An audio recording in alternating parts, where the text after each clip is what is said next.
Welcome everyone to Saturday evening chats. This is episode number 80. In a world of uncertainty and turmoil, one man stands alone, along with his faithful sidekick. A man who entertains and educates the masses weekly, 70% of the time. Born out of the dusty plains of Washington State, now from the coastal forests of Oregon. The man, the myth, the man, G23.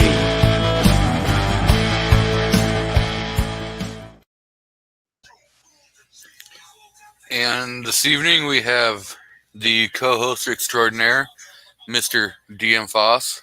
Welcome. Good evening, everybody. And last but not least, Rob D, the New York Outcast. Hello, everybody. Thanks for joining us. Thanks for having us. You're welcome. I see we had in first was what the hell? Rob D was the number one person in here, followed by Night Strike. Yeah. He had nothing better to do. Right? He was probably bored from Rick's Life show and said, "Oh, I'm gonna go trolling." G Webs 223 DMR, MKJO, and Mr. DM Foss, Critter 9A, and Michael Hurtneck out in the crowd so far. So I got a package yesterday from Mr. Michael Hurtneck, and Your wife doesn't mind? nah, and UPS was not friendly enough to deliver it to my PO box, so I had to go to UPS and pick it up myself.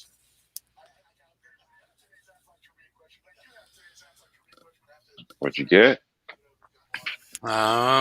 Suspense is killing us, man. You can't just say something like that and not spill the beans. There will be a video.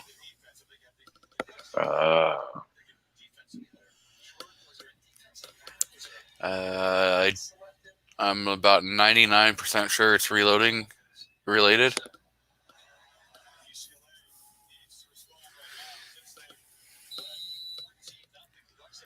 So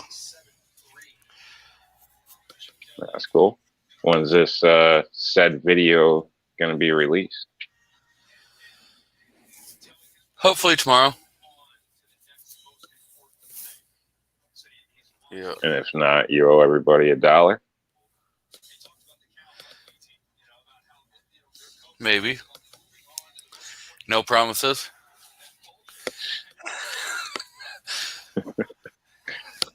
I don't know about that.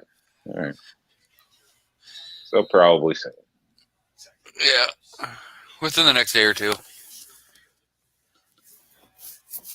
More likely than not tomorrow.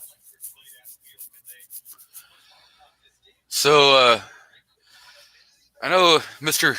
G Webs did a video earlier, and in his video he was proposing a topic of generational firearms.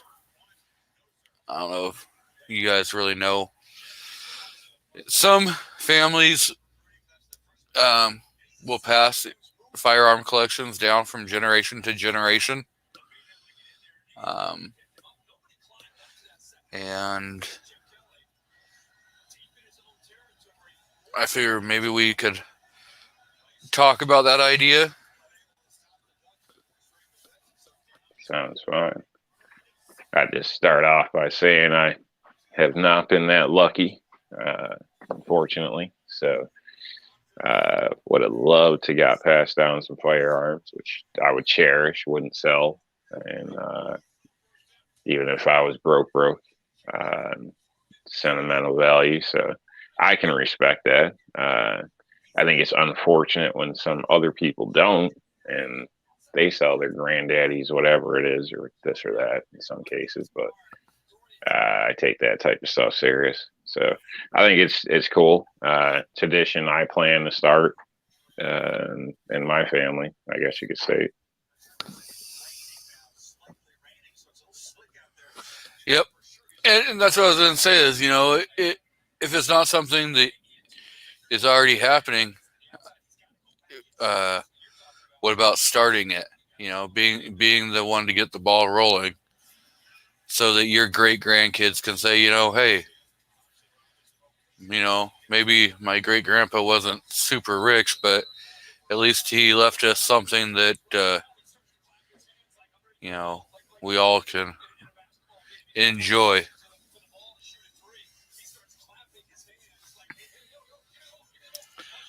Um, I see Night Strike I'm pretty sure this was directed at you, Rob, saying that more likely I need $1. It just holds him to it, Get lights a fire under his ass. Don't want him to get distracted looking at another set of sights or something. Could easily happen. I've been pretty distracted looking at another set of sights already, which just happened to be attached to another firearm.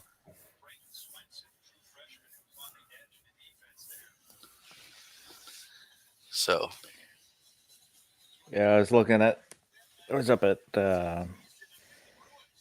Cabela's, just seeing if they had any ammo in stock, and got looking at the gun counter and then had to run away so I wouldn't buy anything.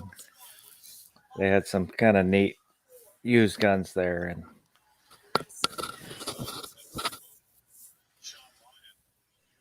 That sucks. I realized I was looking too hard, so I left. Yeah. So I avoid some expensive things for that reason, just because I'd be afraid I'd like it, and then I'm going to be pissed because I can't afford it. So it's just better just to skip it sometimes.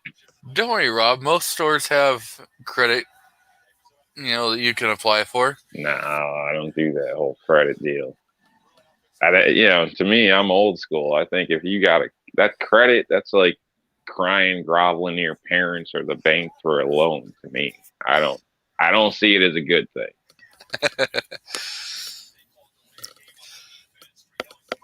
So, what firearm possibly had your attention there?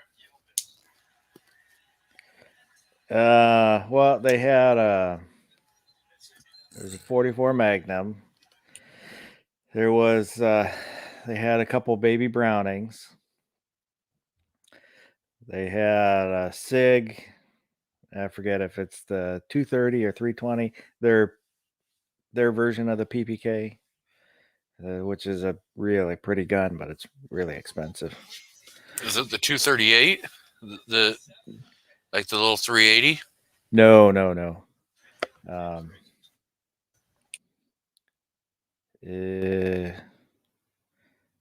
Let's see if I can look it up real quick.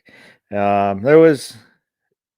had a couple other used ones. I don't remember exactly what I was looking at now, but when I started telling myself, well, that one's only this much, then it's like, oh no, I gotta go. When you know you're in trouble is you're going, it's only this much. I'm pretty sure I can sneak it past the wife. That's when you know you're in trouble. So there's a question out in the crowd that says, "Is that dinner?" The kid doesn't know it, but in an emergency, oh yeah. The kid can be dinner if it's an emergency. I mean, survival of the fittest. Hey, no.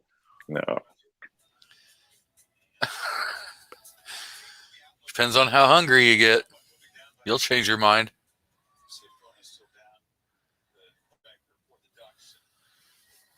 It's a good thing you don't have children.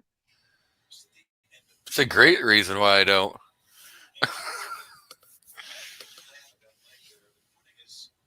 So remember that, folks. Things get crazy. You got kids? Don't invite 23 over.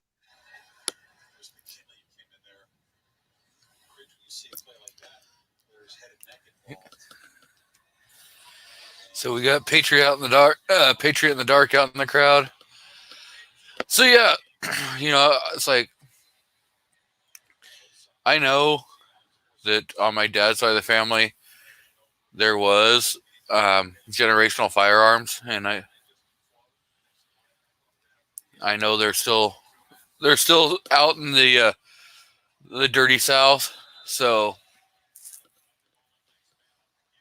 it wouldn't be a bad idea to go down and visit some relatives.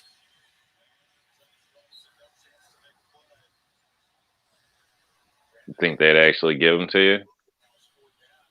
Or would you get shot with one?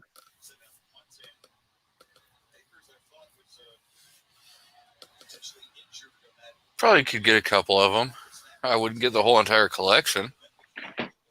Just curious. Seems like most relatives are greedy. Maybe not in every case, but Yeah. anything of value, the teeth come out real quick.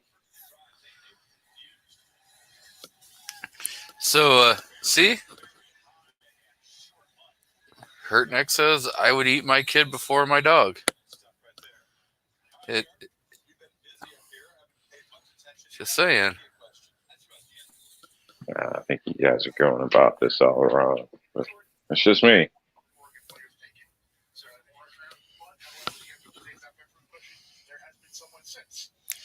I'm thinking somebody added something to the collection.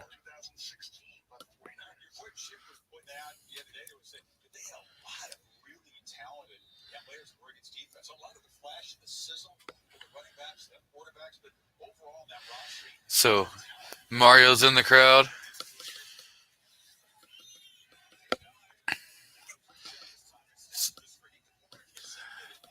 So, Mr. Foss, you want to discuss that?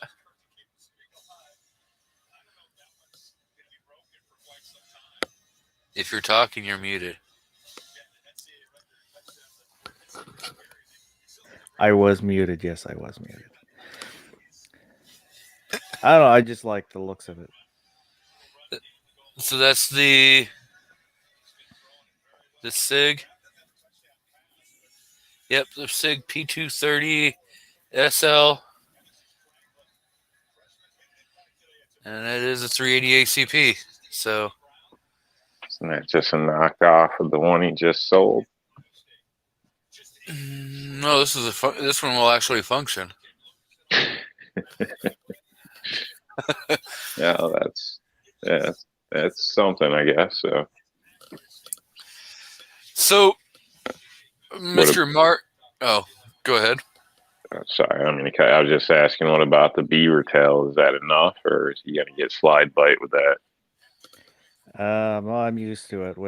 I've got the, God, I forget what, the one before Smith & Wesson version with the shorter beaver tail. I get slid bit by it. But, I carry it, so if you're going to use it, it's not cut on the hands, not the end of the world, but not too fun at the range, though. No, the first time I took it out shooting, I didn't even feel it happening, and then I looked down and I'm bleeding. But it is what it is. I love the PPK. They're so accurate, and I think a pretty gun. When they function, I haven't really had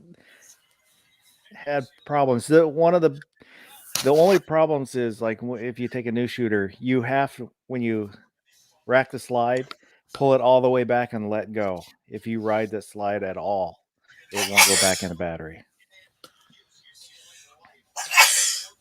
wow. Bless you. Rob says, bless you, woman. You hear? Yes, I did. Okay, because I wasn't going to repeat that. Boy, I hope at some point we get to my poll. And maybe, Your if poll it is never going quals to that show up right on. away. Oh, You, man. your poll will never be on my screen. I'm just saying. What? You don't want the wife to see it? Well, I'm Because pretty right now sure. you're winning, buddy. You're winning. I'm pretty sure that it's YouTube inappropriate. No. So I see we have CBE out in the crowd, another fellow Oregonian. So, Mr. Mario, I know you haven't been on the Tactical Pineapples live streams lately. So I told him to email me a copy of your favorite little video clip that he plays, and hopefully I'll get that so I can add it to the rotation.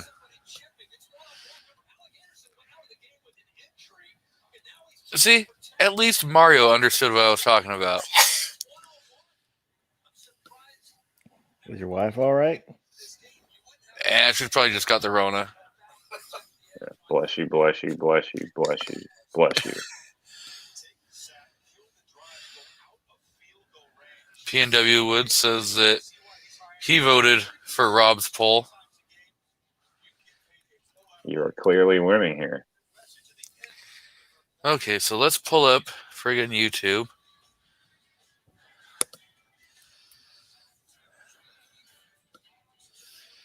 If it will ever show up.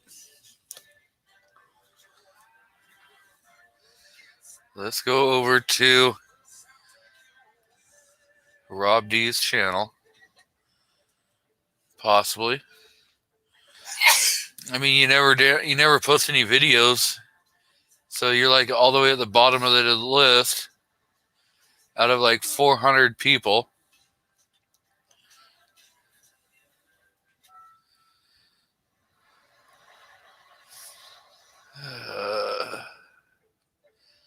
Oh, finally I found you.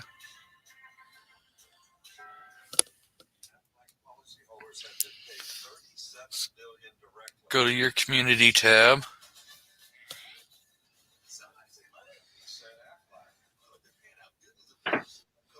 I post videos all the time. They're just so good. YouTube bans them, and the public never gets to see them. All you guys get to see is my mediocre work. The last video you published was a fish in a koi pond. No. So, if you guys haven't voted in the poll, Make sure your wife can hear this. Oh, I can't. The only thing I can do is report it. I can't friggin' put a link to it. Go over there, and as y'all can see, I voted for the photo of Squibb and Gretchen Wilson, or Whitmer, sitting in a tree.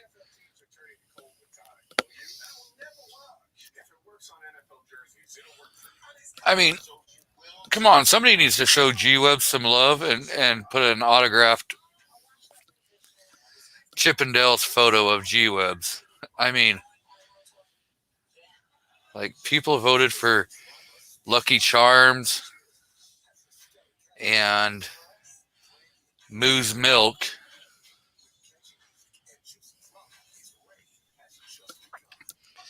So at this point, people want to see a beatdown. All the trouble you put me through, I think it's only justified. Now, and look what the people want. Now, did I put you through the trouble? Or did your woman catch you talking so much smack that she decided that she was going to start watching the live streams you're on to make sure that she hears how much you're like trying to talk crap about her. Oh, that's horrible. It's definitely option A.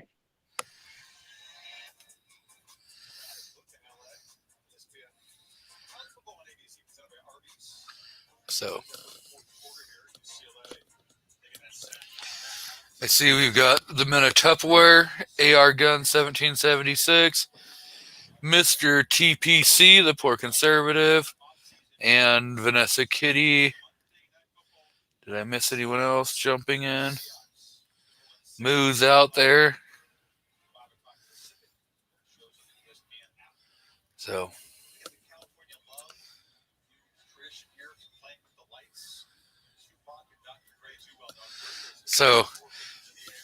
Mario says that he just resubbed you because YouTube unsubbed him. Yeah, it happens. I gotta scroll through my stuff every once in a while just to see what's going on. It's weird. It's not a lot for me in a sense, but every once in a while I'll catch something. So I don't know, and I see it the same way where I'll lose one and a day or two later it pops back and somebody will tell me that they were unsubbed. And it's like, yeah, it's YouTube for you, I guess, or something. They do that when you don't have really interactions with channels for quite a while. They'll like, oh, well, you don't want to watch their content, so. All right. If you're not, what I have figured out, if you don't go and like watch a video, you don't have to watch the whole entire video, but you need to watch a portion of the video, and you need to like sum up a certain percentage and leave a couple comments every once in a while. If you're not doing that kind of stuff, they're going to unsubscribe you from channels. Even if you watch every video somebody puts out, if you don't interact and you don't give a thumbs up or a thumbs down or leave a damn comment, they're like, well, screw you. You don't want to watch their content, and they're just done with you. So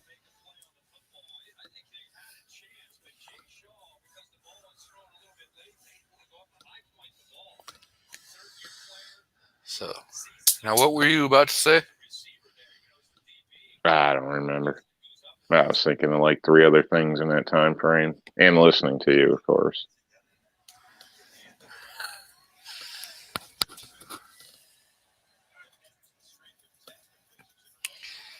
Yeah, Mario was saying that he just thought you weren't putting out any content. And somehow Mr. Foss figured out how to share the poll, so we'll keep an eye on that. Cool. Yeah, because I definitely want the ringtone. Like, I'm sure, I don't know. What happens when you stub your toe? Do you swear, or do you cry for your mom, or what happens? 'Cause I want that pain-inflicted sound as my ringtone. So I'm really hoping you win. Well, I hope you're going to be sadly disappointed.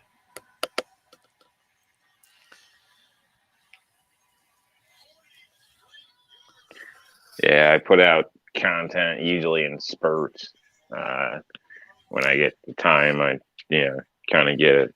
I don't know, the bug in me or whatever, and have a little bit of time. I usually throw a few things together, or slice an event up in a few different ways or something like that. So I do plan on having one out soon, in a sense, not soon like today or anything. I'm not going to make promises like G23 or make dollar bets, but trying to get one out on like the night one on my new phone for videos. So I understand it's a mid-level phone and blah blah blah. Pathy, you probably got a better one, but for me it's way more advanced than the one I've been making videos on and stuff. So that's just kind of like a channel update type thing. Better than mine. I don't say I still run on an what's it, an A10E?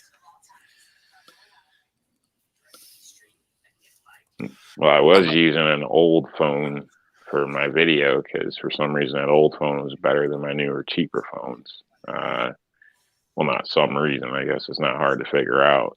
But I'm almost embarrassed to say, but that was the Galaxy S5, I think it was. So it's, almost antique compared to some of the stuff. But, photo-wise, this one hopefully is a bit better. So, and especially with any kind of night images or darker images. So I have messed around with a couple, but I can't share those. So I got to go out and get some I can share.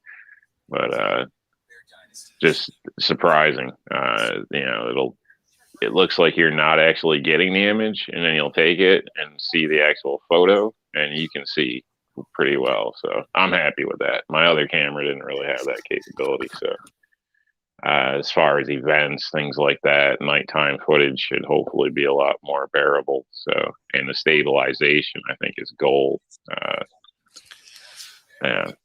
So anyway, so I don't mean to go off on a run there, but Mario's asking if anyone is near him, and he's in the Spartanburg, South Carolina area. I know Night Strike is somewhere in the South Carolina state. So, and I know there's a few that are in the North Carolina area. So, I think Sarge, Obnoxious, and of course, Carolina EDC. So, Mr. SMS, which is Sergeant Major Sergeant, damn Air Force things. Bulldog is out there saying that gas is under $3 in Louisiana.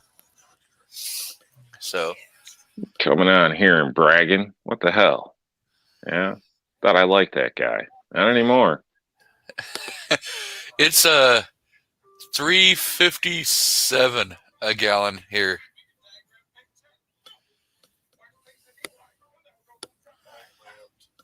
Oh, sorry.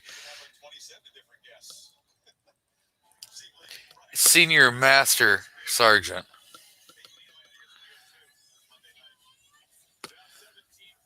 So, and I've got a video, a mail call video I got to do for him also. I've got all of the stuff. I haven't. It's been so crappy weather. I was like, I haven't really wanted to do a damn thing. I was gonna do a video. Got things all cleaned up and business paperwork, stuff like that, put away, and then the lady came right in, threw my shit out of the way, and started working on Halloween images for the website sale. So I got bumped right to the side out of my own shit. Typical. So I didn't get to make it yet. You should be second class in your own. Yeah, this is MySpace, damn it. But yeah, that's just another argument. But I don't really do the unboxings, but I was gonna do like a shout out / unboxing or whatever. But got a couple things recently sent to me as well that I was gonna share. Yeah. There's actually people that like you enough to send you stuff? Apparently. I mean, they're nice enough. I don't say their name. Obviously, I'm respectful about it, but hey.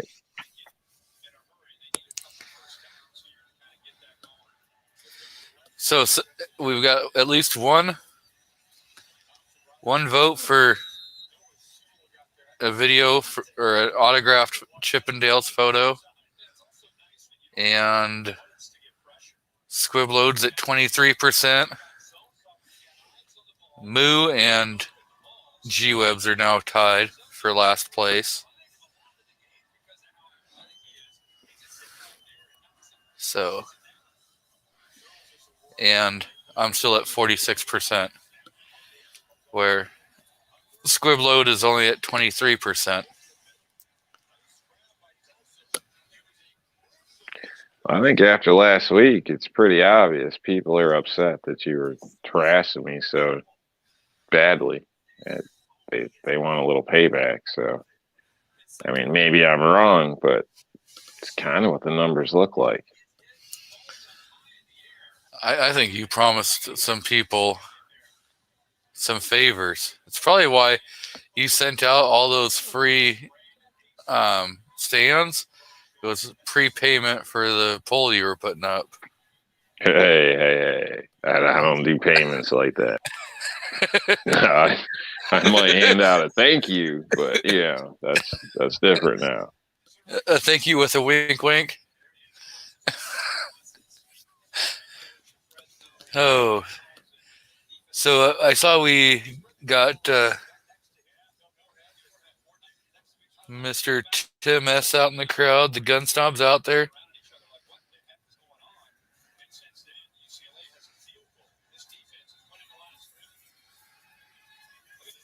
Moo says this must be a beauty contest poll. So.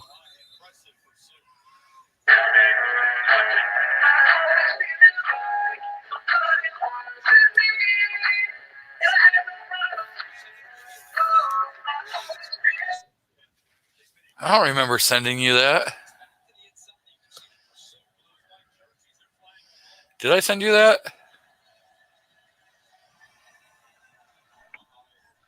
Oh, I get things from all over, man.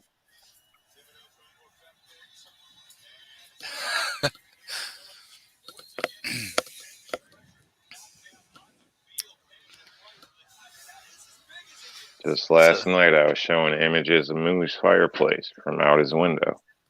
You never know. I mean, yeah, you offer people $20, you'll be surprised what your neighbor will do. So if the gun snob wants to jump on, or all right, anybody, I threw the link out there.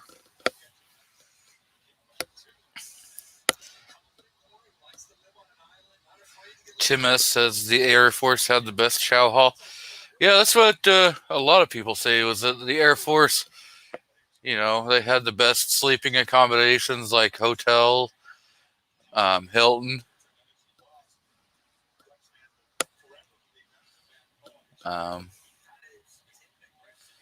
So I know a lot of people have been talking about the Alec Baldwin situation. I know it was brought up earlier on Mr. Rick's Life, as I see it. You know, the whole situation is horrible, but karma's a bitch. You know? And I'm just going to say this. Sometimes you say shit, and a few years down the road, you find out you're eating those fucking words. So I agree with that. I say that every time you see somebody bust down on the side of the road with their newer car. I want to laugh at them making those payments and all that shit, waiting on somebody else to come save their ass. I want to laugh, but I don't, because that's a bad day, and karma is a bitch. So a couple of years ago, he decided to go running in his mouth saying, I don't understand how somebody could accidentally murder somebody and live with themselves. Hey, Alec, how the fuck are you living with yourself? Because you just straight murdered somebody.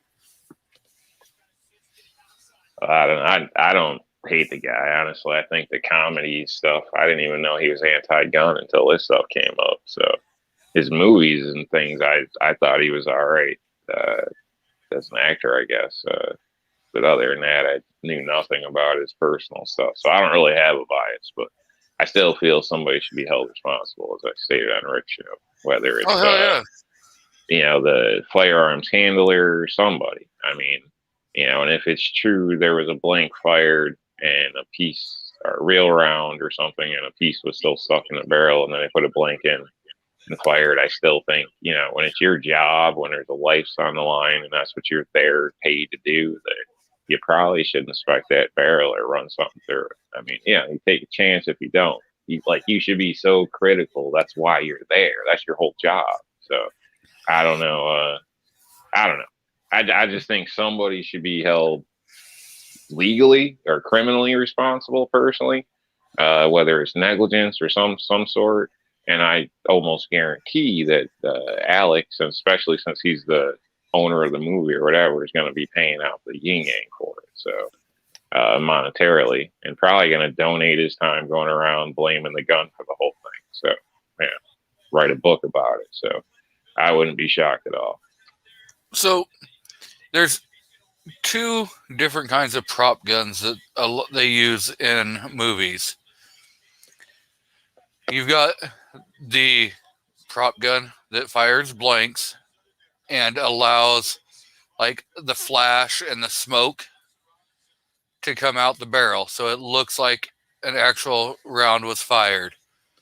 And then they have another, which is pretty much the barrel is sealed off, and there's some ports to allow the smoke to come out, and it's just for the sound. Those are the firearms that you hear that, but you never see the firearm. It's because it doesn't look authentic. And so if you're going to be pointing a firearm at, people, even if it's shooting blanks, guess what? Blanks have wads just like a shotgun shell. And some of the wads will splinter out like little tiny pellets. And there's videos to show how, the difference in the blanks. And then some of them, there's many different blanks too. Keep in mind, lots of down to like almost chalk bullets and stuff. So I mean, there's a lot of different things where, depending on that blank, you know what I mean, there's going to be a difference. And if you're going to say like you should visually inspect, then how the hell are you going to know unless you're an expert in every round made and distance and all that? So, I don't know where you're going with this, man, but it's your show. So if you're going to be using a firearm that's a blank and you're pointing it at somebody, guess what? The safety issue, one, you shouldn't be pointing at anybody anyways. Two, yeah, it may not be realistic, but with cinematography and all the fucking video editing we have, you can use the safer option and fire the one that has the sealed off barrel,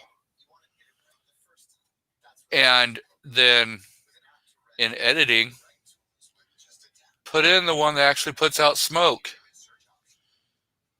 And you can fire that where there's nobody behind the damn camera, because like Clover was saying earlier, every one of us has the ability to remotely start our cameras.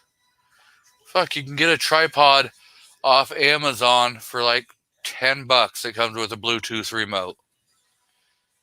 You can be, I think 30, 40 feet away, maybe even up to like, I think 20 yards maybe on some of them. If you get the higher end ones, they have a remote where you can go ahead and start the camera. Kind of figure I out see this what you're kind of saying shit. in some situations. Yeah, it'd be probably safer, wiser. But I think on other levels or other scenes, other movies, things like that, you may have to push things further. Uh, I don't know. I think the safety should be amongst the people, not more regulation and everything. So the average guy can't do a film with a little bit of gunplay. Oh I yeah, mean, it's no, America. You take it upon yourself. You know what I mean? I'm You just better be saying able you. to trust your people, or or double check yourself. But do experiments. Don't read the box and say, okay, it's good for this.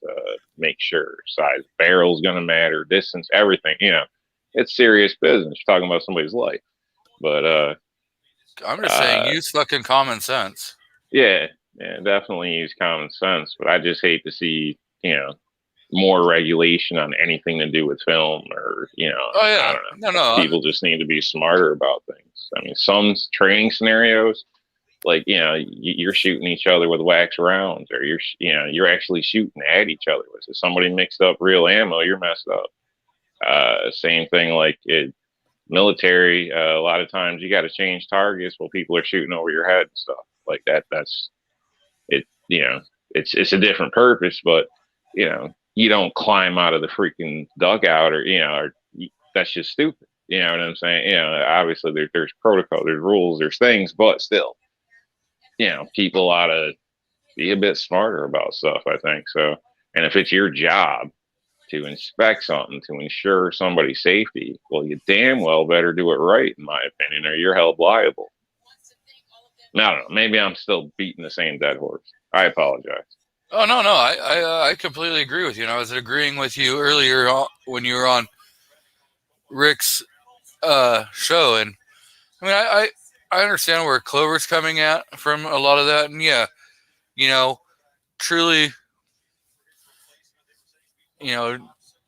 just going over some basics of safety. If there's going to be a firearm in the video, sit them down and sit everybody on the cast down and show them a fucking gun safety video. Just the basics of handgun or firearm etiquette. Your top 8 rules.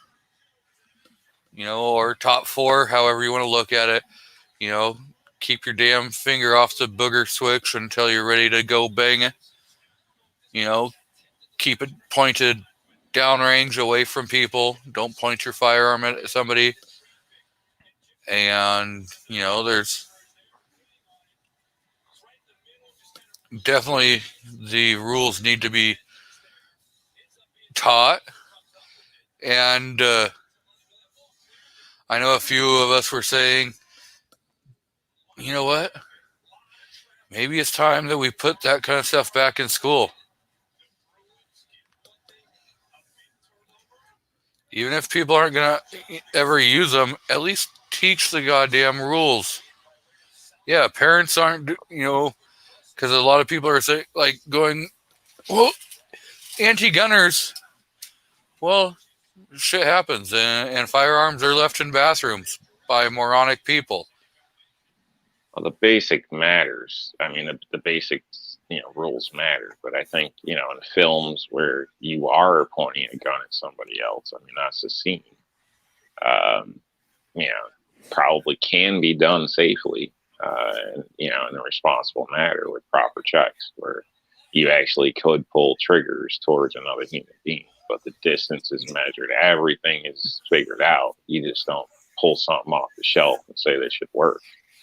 Yep.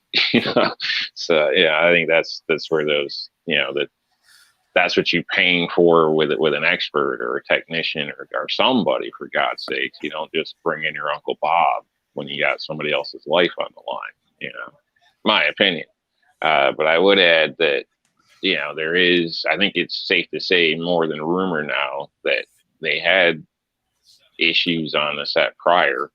And the film crew, the unionized film crew, I guess, walked off because of the safety issues with guns going off. So, yep.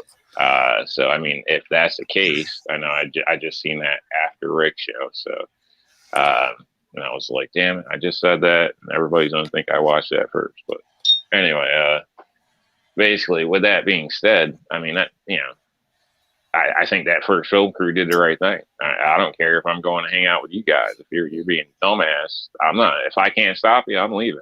You know what I mean? I don't want to get shot. It's just the way shit is. So, Exactly.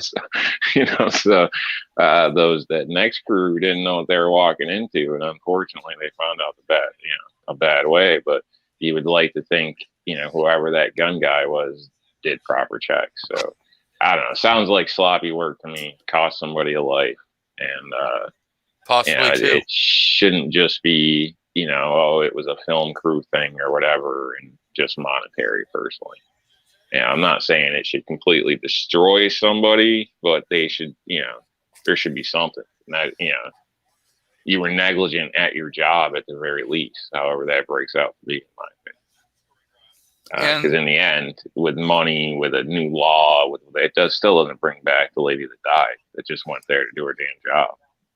So, really, you can't make it right at this point. Yep, I see we have Hesaw out in the crowd, Kingpin's out there, and Scott79 is out there. He says apparently this was the Prop Master, his first big movie or second, and they were only 24. I wouldn't think age matters, but experience. Everybody's got to start somewhere. But it seems, I don't know. So I'd hate to, you say the age or whatever, first, second job. I don't know. It isn't good, definitely, but I hate for that to put a bad taste on everybody else that does do it right. Well, like Tim S. was saying, I've heard that the union said they didn't have any of their guys. Not for the weapons part, but apparently they did for the film part, and those are the ones that walked out from what I seen. So again, I'm just getting this off the internet, so Lord knows. Yeah, I've heard so many different rumors about what's going on, so it's hard to say.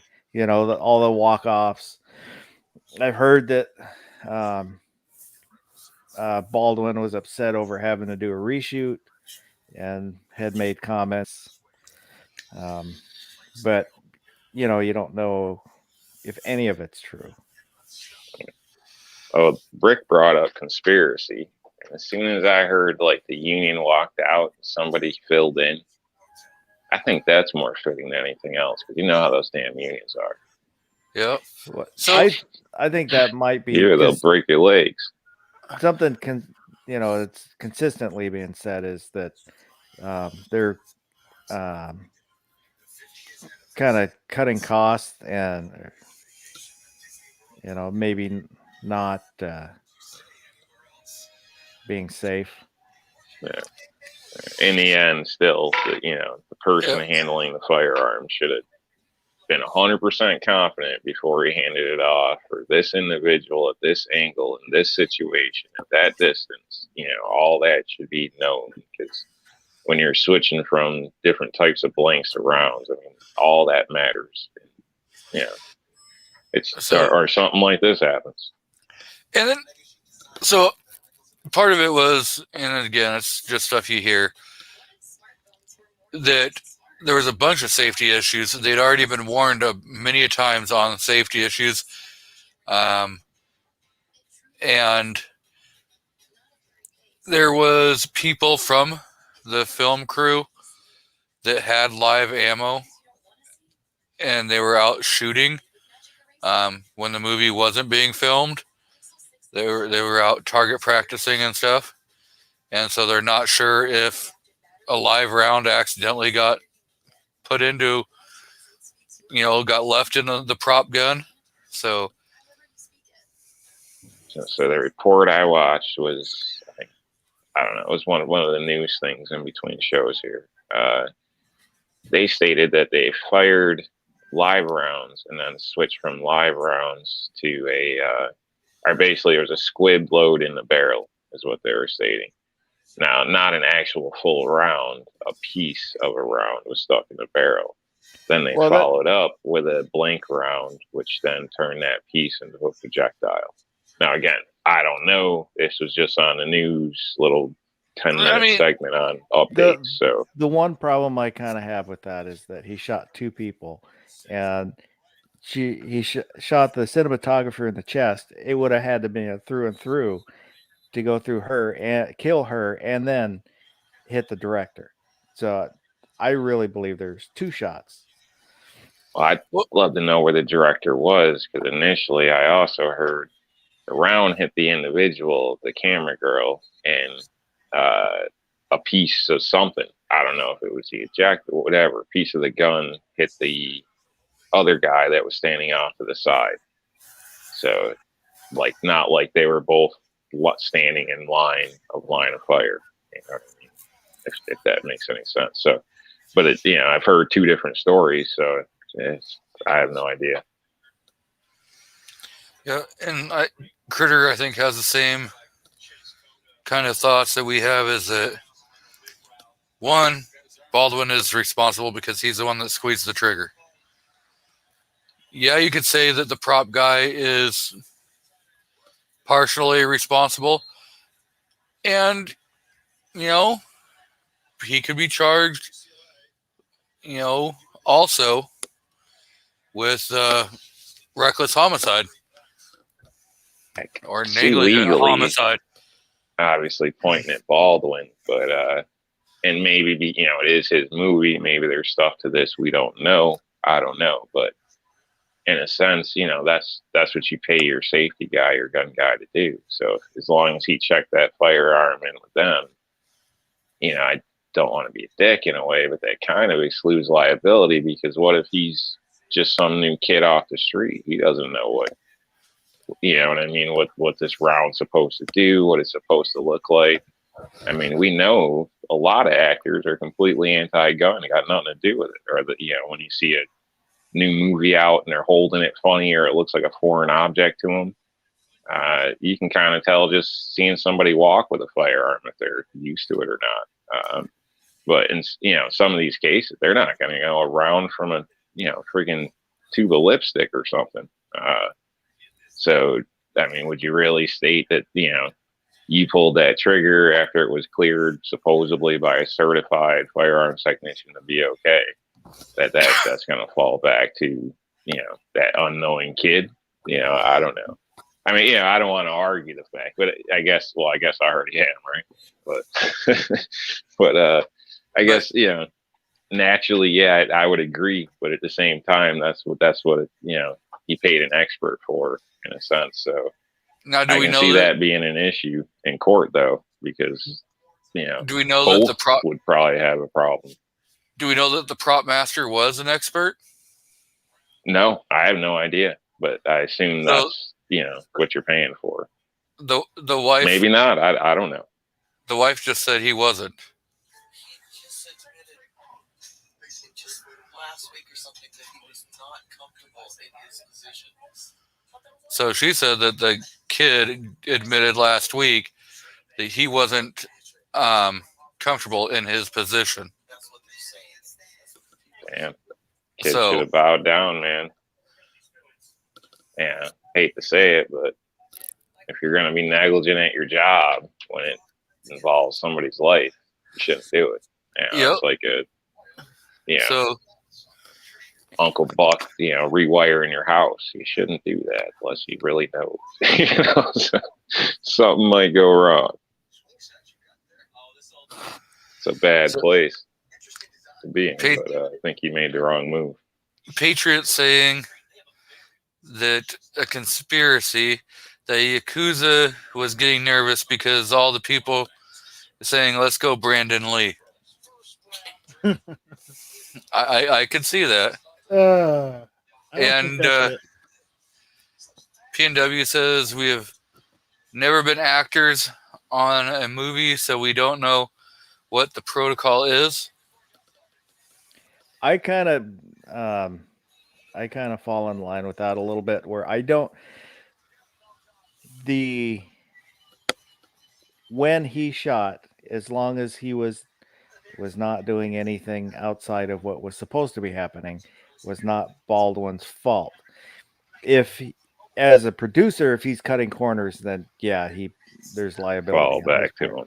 Yeah. But It's a in catch. that moment, it's on the movie set. It's not the same as if you and I go to the range and I hand you a gun and say these are blanks, and then they're not blanks because there's a strict protocol that's supposed to be followed that wasn't followed. So as the actor, it's his job is they hand him the gun and then he does the scene. It's not to break down the weapon and clean it and check it and all So- that. I can. PNW says that we're not actors. That is true. So I've when made some home movies. Hold on, I play I play an actor on YouTube. yep, but so I when Surviving the Game was being shot and filmed in the Wenatchee Valley, parts of those videos, they're in an alley behind the bike shop that I used to go to, which was Dan and Larry's Full Cycle Shop. I do believe you actually see their sign, and the Arlberg Sports in the alley. And they had local PD on site I'm anytime. surprised everybody isn't dead. They had local PD on site to help with firearm handling in those movies. They were Brave. they had their firearm experts and stuff, but they also had local PD there just to make sure that everything was being done correctly and that it was falling within laws, which is, that producer and stuff and probably a couple of the actors, yes, they may have gone above what was necessary. But if that's what made them feel better, then why not have it? Wouldn't recommend it with the New York City Police Department. I'll just put that out there. I can see the advantages to it because then if things go wrong, liability doesn't really probably could fall back to the officers, which puts it on the police union. Mm-hmm. It make your situation a lot easier. But at the same time, I don't know. I don't want to talk bad about people, but a lot of officers can't shoot for shit. And New York City proves that, where you're more likely like they're going to shoot everybody they're not supposed to, and the bad guy's going to just stand there and be fine. Like, seriously. So it's like that comical, cartoon shit. Yeah, well, no, it wasn't that long. Maybe 5 years ago, 6 years ago. You guys can look it up. There was a shooting in front of the Empire State Building. Like, there was like 11 people injured with one bad guy, and the injuries all came from the police department. Like, they just opened up with a crowd in the background. You know what I mean? But, we're not talking about that because they got the police union, and it's years later, too. But, that's it's not good. I can tell you that. So Mike White is out in the crowd. The Men of Tupperware is out there. The Misfits Darling is out there. Mike White. HIPAA. And Daniel is out in the crowd, so welcome. And the Misfits Darling says, I think they should both be held responsible. The prop person for doing a job he doesn't know about, and Baldwin for not checking. Anyone handling a firearm should have a clue what they're doing. And that's my point. I don't care what you're doing in a movie, but if you're handling firearms, whether they're props or not, I don't care. Whether they're starter guns, they're real guns, whatever type of gun, even if they're fake guns. check the damn things. I mean, conduct proper firearm safety. Is that too much to ask for? No, it's not. And make sure everybody involved in that particular scene, observes proper firearm safety. Because if they had, well, this kind of thing wouldn't have happened.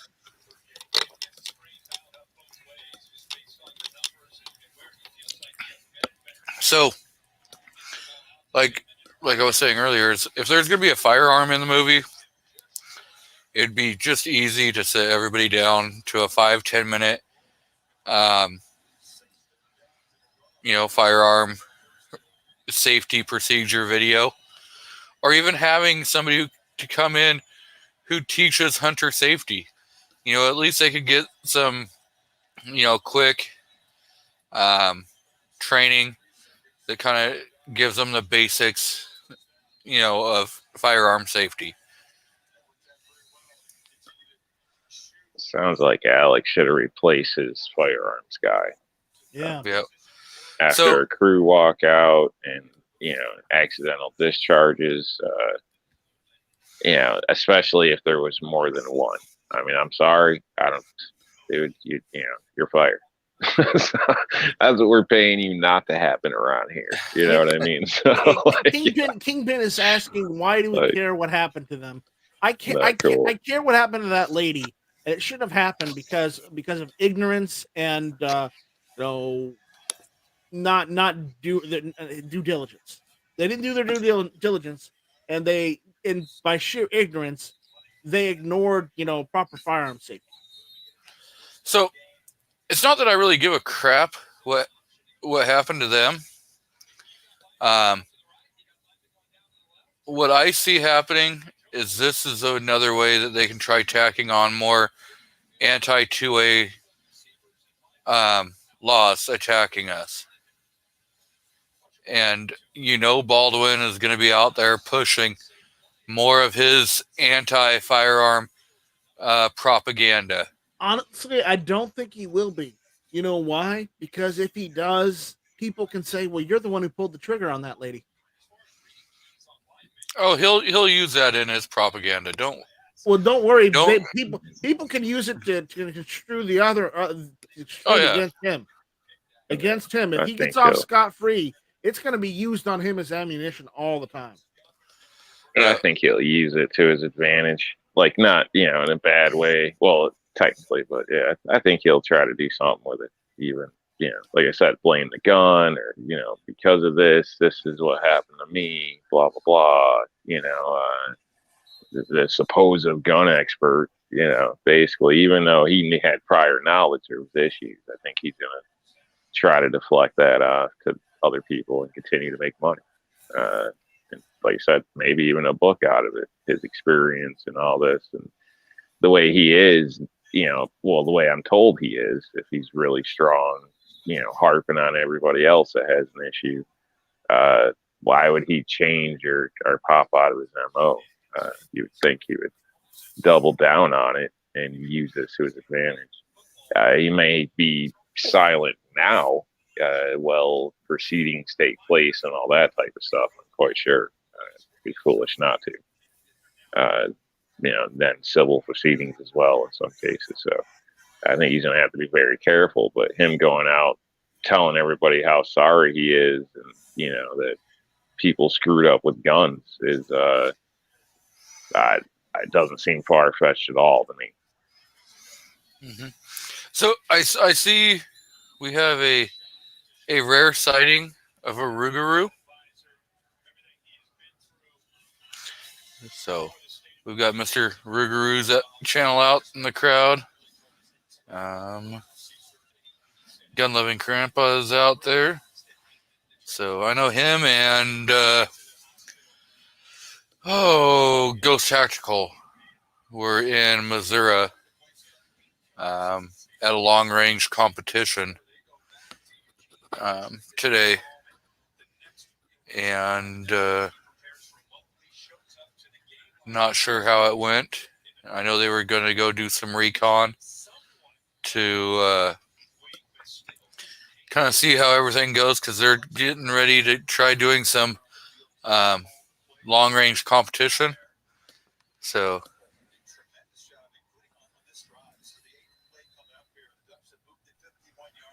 hello, Buck. Good to see you. Thank you again.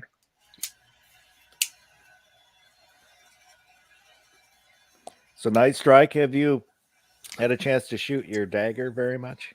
Not yet. No. he probably hasn't even finished reading the instructions on assembly. No, there were actually didn't come with instructions. Well, he was lucky to even get it. Yeah, that was true. I was lucky to even get it. But I'm working on it. It'll be soon. Michael Hurtnick says, "Wow, he owns a firearm." Yeah. How about that? Yeah. Are you sure it's not a bootleg version? No, it's not. I'm pretty sure it's one of those ones that accidentally fell off the back of a truck. We know how those South Carolinians are. You shush.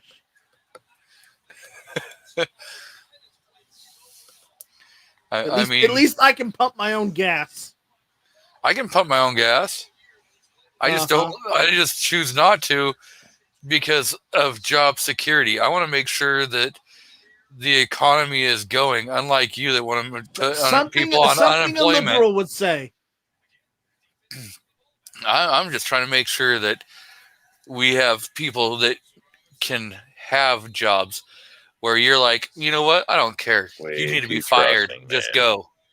Way too trusting. Actually, that's a perfect scenario. You know what I put a hit on somebody is to be the gas pump guy.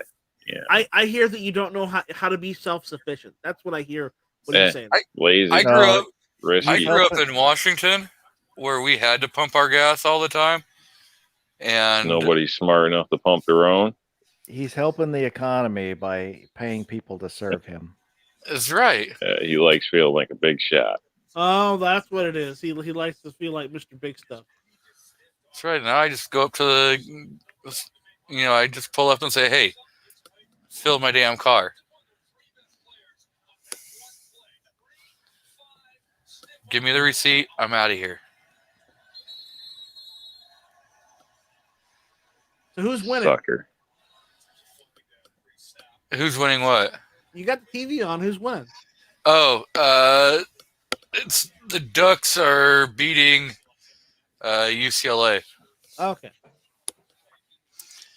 And I can't say the other score for the other game. Okay. Because it might upset somebody that's on the panel. DM Foss? Well, they fired the coach and the assistant coaches. So 4 assistant coaches. Yeah. So Foss, you'll get uppity if he says it. No, as a WSU fan, we're used to losing. So we just hate everybody else's school. Okay. Let me tell you something. I'm originally from Arizona, okay? I hate to admit it, I'm still a Cardinals fan. But have they ever won a Super Bowl? No, they have not. But they do have a cool. I'm used to them losing on a constant basis. So don't even get me started. What excites you people to football? I'm not a big football fan. I hate football. All right, well, what are you talking about then? But in the rare occurrence of being a fan, I do like the Cardinals because I'm from Arizona and I've always liked the Cardinals. I've been to games. Baseball? No, they're football, unfortunately. They're the NFL. Well, what's so exciting about it? I mean, is this just one of them things that's bred into people? Because really, yes. I mean, the game, I like rally racing over NASCAR any day of the week. Like you watch a circle, I don't get it. Like, to be honest, Rob, it wouldn't matter what the competition is. I just enjoy the competition. The rivalry. There's sports I prefer to watch a little more, but if there wasn't a local, I consider Seattle's kind of the local team. for pros. Like you guys heard of that lingerie league, right? Yep, and the Seattle has always had a really good team. Because like that, I'd understand people watching more often, honestly. But to see guys running around in spandex, I don't know. I guess the rivalry thing, but yeah, it's just always amazed me. I assume, but I guess you gave me an answer. So, what about the rest of you guys? What is it? What draws you to it? You like the spandex? I used to play ass slapping football. I played football in school. Yep. Didn't we all? So I don't know. The way you talk, you were on the chess club team. Oh, like I got around, but no, I took my turn. Did basketball too for a little bit, but I did too. I did basketball and baseball. Was way more interested in my girlfriend. I can tell you that much. So I'm just, like I said, I'm not knocking. I'm just trying to understand what what I mean. Like, and with Foss, I get it, rivalry or whatever. But other than that, people, I mean, shit, they spend like 10 grand to go to a game and shit. Like that blows my mind. Like I would never. Speaking of understanding, Rob, can you tell me why someone would be a Jets fan or a Giants fan? I have no idea. But it's New York. Yeah, but don't they both suck? I mean, even as far as sports go. So Night Strike. Yeah. Daniel says, Night Strike, how long did you live in Arizona? 2 years? No. Okay. 2.5 years? Longer than that. Hey, I'm just reading what the comments in the crowd are. No, it was longer than that. Thanks for being an ass, Daniel. Thank you. Well, you're welcome. Yeah.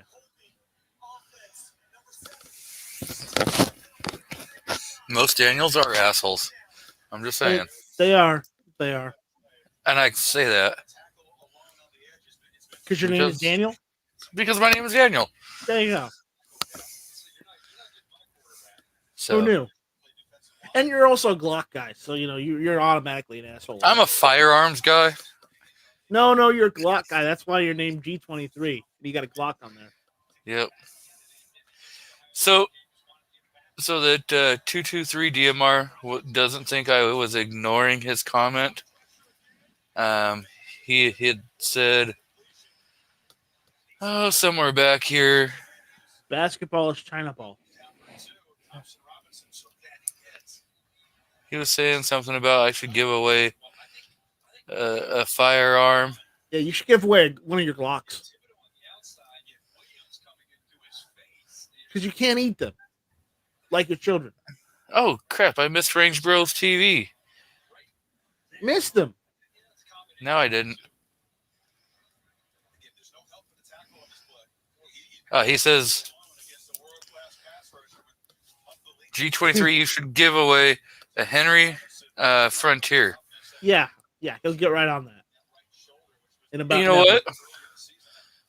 I will. I'll give away one right after 223 donates 2 of them to the channel. Yeah. One of them for me to keep and one for me to give away. Yeah. It's fair. Someday, maybe I'll be a big enough channel that I can give away a firearm. So, Foss, you missed it. You missed I know. Yesterday. Corn Pop's a bad dude. Oh, yeah. Corn Pop was a bad dude. He was. You're right What there. Yeah, last week you missed it. You missed the roasting Rob T. Well, I was kind of out there. My wife had an appointment, so I had to watch the baby. Yeah. I couldn't jump in. Excuse me. We don't need any reruns. I don't know, Rob. Let's get. I don't know. I did get like 200 views on that episode. Yeah. I'm just saying it is. Roasting Rob may be the new pastime. That was baseball. Everybody loves seeing somebody abused, As long as it's not them. Yeah. Yeah. So I'm thinking that means that it's a go.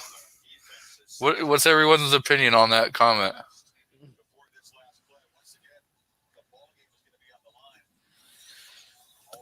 Okay, so Okay, Rob did good today. He fixed the tailgate on his truck. Yep. So it's not going to be a beat on Rob kind of day. No, because he actually did something today. Yep. It mattered. About damn time he did something. Yeah, I know, right? Hey, I do somethings all the time. You don't get credit. You don't get credit for it. You don't get credit for it. She said it right there. You know, he muted his mic so he could go yell like, "Damn it, woman!" No. Yell at her. You know, No. like last week he had it. He had it off, and she was saying stuff, and he's like, "No, shut up, woman! I'm on the internet." Oh, Yeah, she can be trouble. Yeah.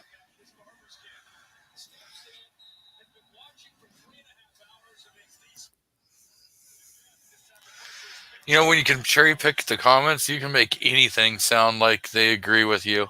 Yeah. I mean, because 223 says, "Who am I to disagree?" Well, he is replying to Critter 9. I know. I know. That's why I said you sing can. a song out there. You can cherry pick whatever comment you want to make it sound. You know, it's like poll In your statistics. Like some of Rob D's poll statistics. I'll tell you that. I know.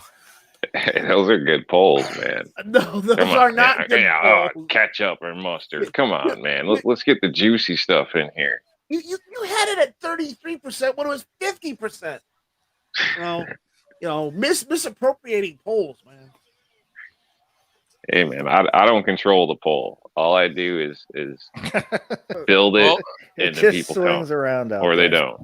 It Yeah, just swings around off the front end. Lets it loose. It has a mind of its own. Yeah. it does. it looks like Rob, his dream may come true. That his poll choice, which is a ringtone and video of G23 getting smacked by his wife. It might happen. It might happen. He may I'm win hoping. that might be the winner. That might But be the winner. but you just heard the wife. She just started laughing like, yeah, that's not going to happen. Tell her I'll mail her $20. Hold up.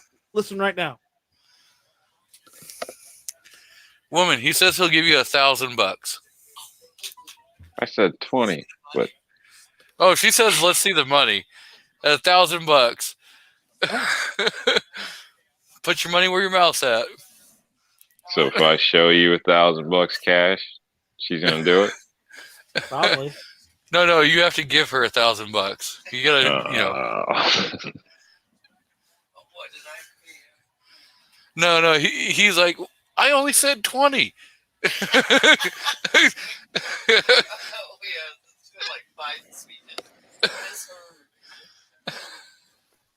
Well, maybe I can get people to chip in here. Yeah.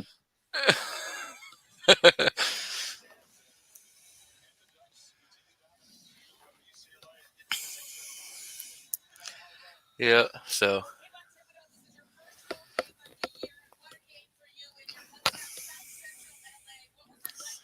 So what's it gonna take, man? You can't disappoint your viewers like that.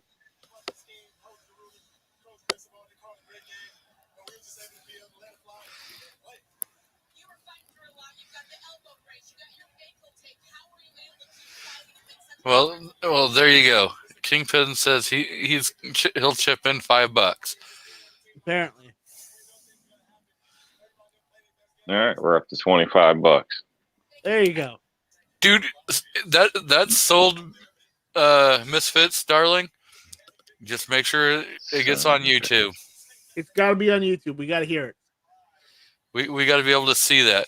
Hell, all you got to do is turn his cam on and just start smacking the crap out of him. I'll turn this to a private video afterwards so that you can't get in trouble.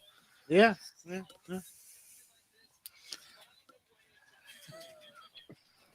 giving her ideas now. Oh, we'll give her ideas all day long if she I know. I mean, sorry, we got Rob. plenty of ideas. You made us sound so bad the other night. Last week. We got to set the record straight. I like how he smacked himself. Make me smack you harder. Damn you guys. That's great. Rob, you gotta love that kind of stuff.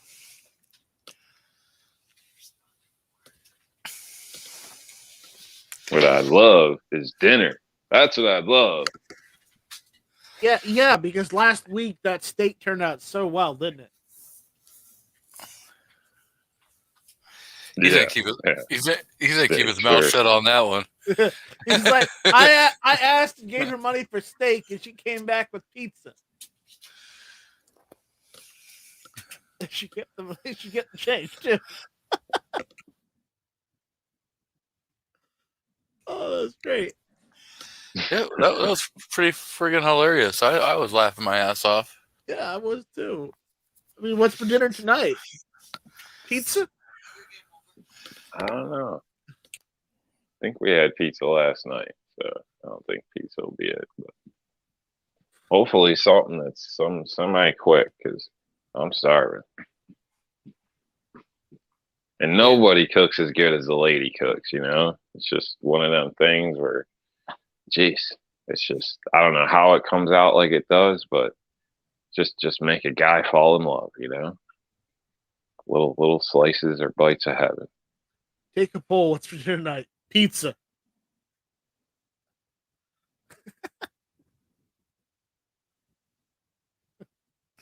We're gonna actually put a poll up on this. So yeah, we need to. I'm gonna create a poll. Fiend Dog 27 made fluff. So I'm gonna need people to chip in ideas. There, finally, Artak's here. Where you been, Artak? Get in here. We need to roast Rob again.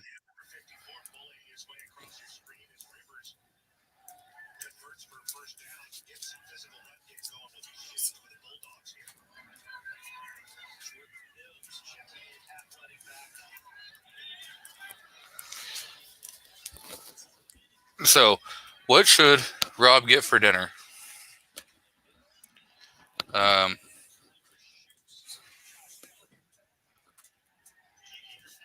Not burgers or pizza. Just had nothing.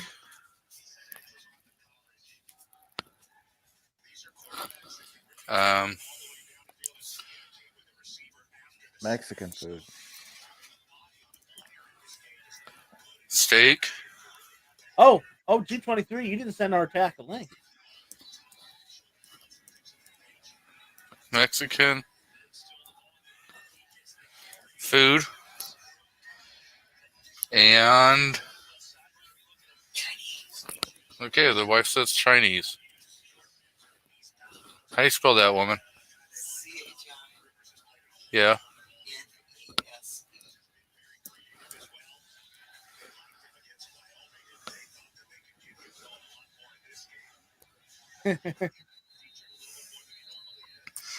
No. We got to make it Italian for Rob. Okay, the poll has been. Oh no! This is better. So the poll is out there in the crowd, and we'll see what Rob's gonna have to pay for dinner tonight.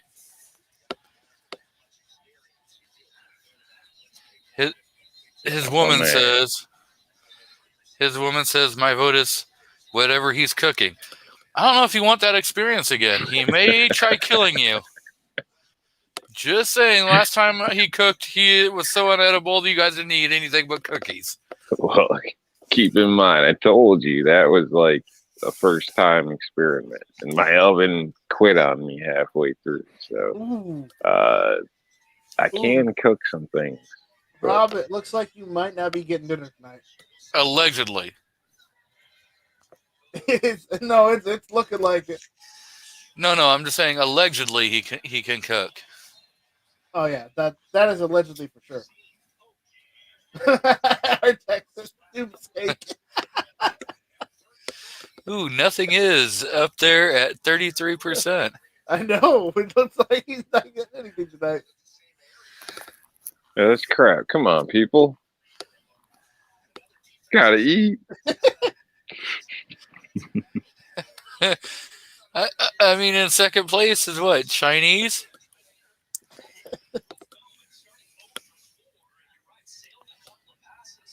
Ooh, so Chinese and nothing is tied. Okay.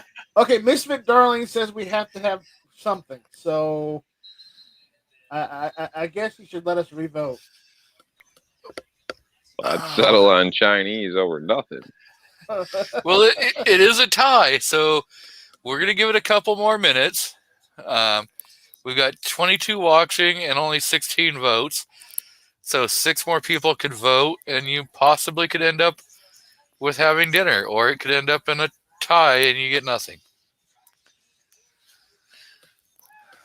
So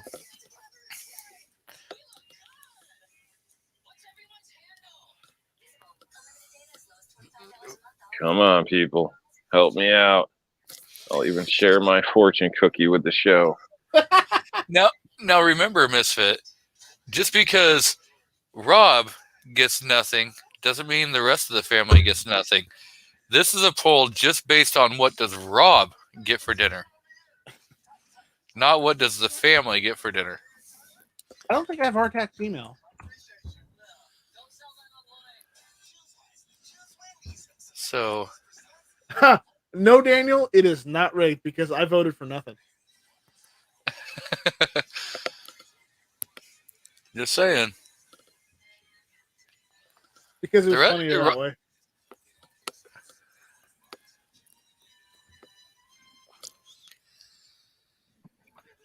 Man. You know what I'd look like if I skipped a couple of meals? Do you have any idea? You'd be all skin and bones. We get it. I know. I'd be one of them people on the commercials. Well, maybe you send me a cow. Maybe you should follow your own advice and eat a salad. Eat a salad. I don't think I have any left. Well, that's not our problem, is it? So, 22 watching, 20 votes, and right now, nothing. It's still in the lead. That's criminal. Criminal. If I'm dead, who are you going to laugh at the next time I'm funny? Nah, we'd still laugh at you.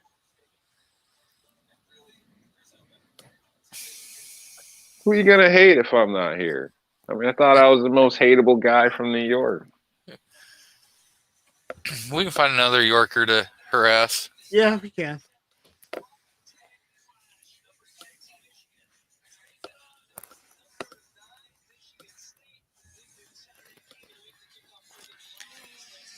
So horrible.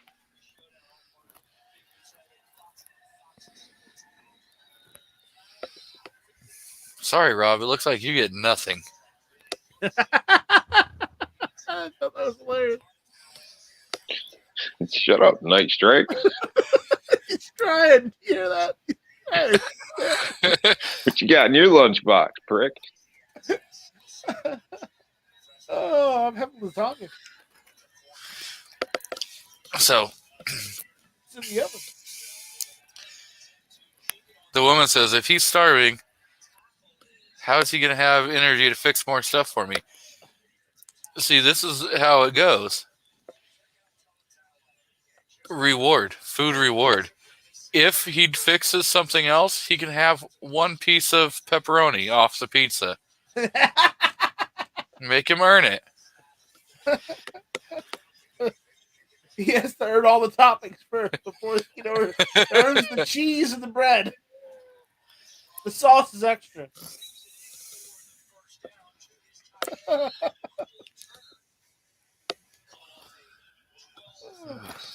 Well, Rob, I'm not happy with you folks. I'm just gonna tell you that right now. Not very happy. Got a high metabolism. You know what happens if I don't eat? Oh my goodness. That's a crime. It's a crime. You're starving people in America.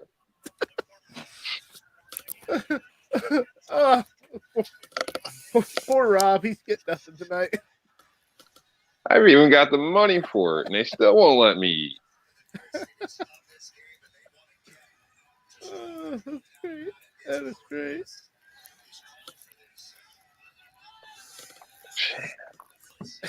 Hard times, man. Hard times. Hey, man, I get it. Tenfold. It's your turn.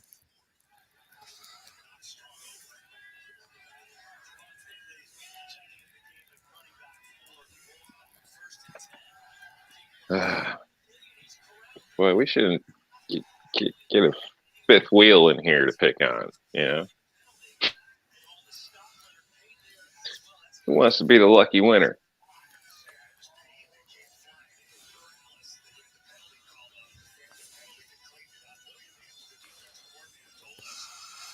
Okay, guys, there's a new poll. Should Night Strike be banned from soda? Yes or no? Oh, man, that hurts. That hurts, man. That hurts. Just saying. How would you do that, man? You were laughing at me, Night Strike. I think, a ban might be good for you. or a shot of soda every 6 hours. I don't drink it that often, actually.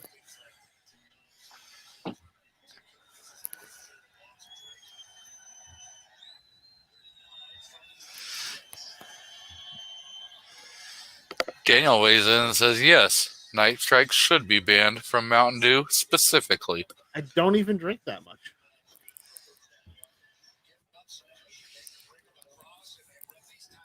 So, if we're gonna do one of these polls, one of these polls have to involve you next. whose show is it? I don't care. Just say it. You're trying to take things away from me. You got to get it too. Ooh.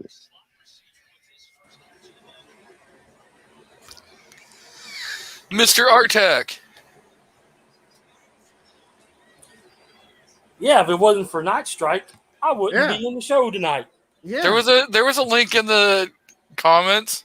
It's almost it's disappeared by now. They just bring you in here to pick on you. You know that, right? You know they brought the wrong motherfucker in, didn't they? We've got you and Night Strike to harass. We don't need a third wheel to harass. He's here to help us harass you. You're not supposed to pick on the handicapped. No, it's not. Oh, I'm sorry. I'm sorry.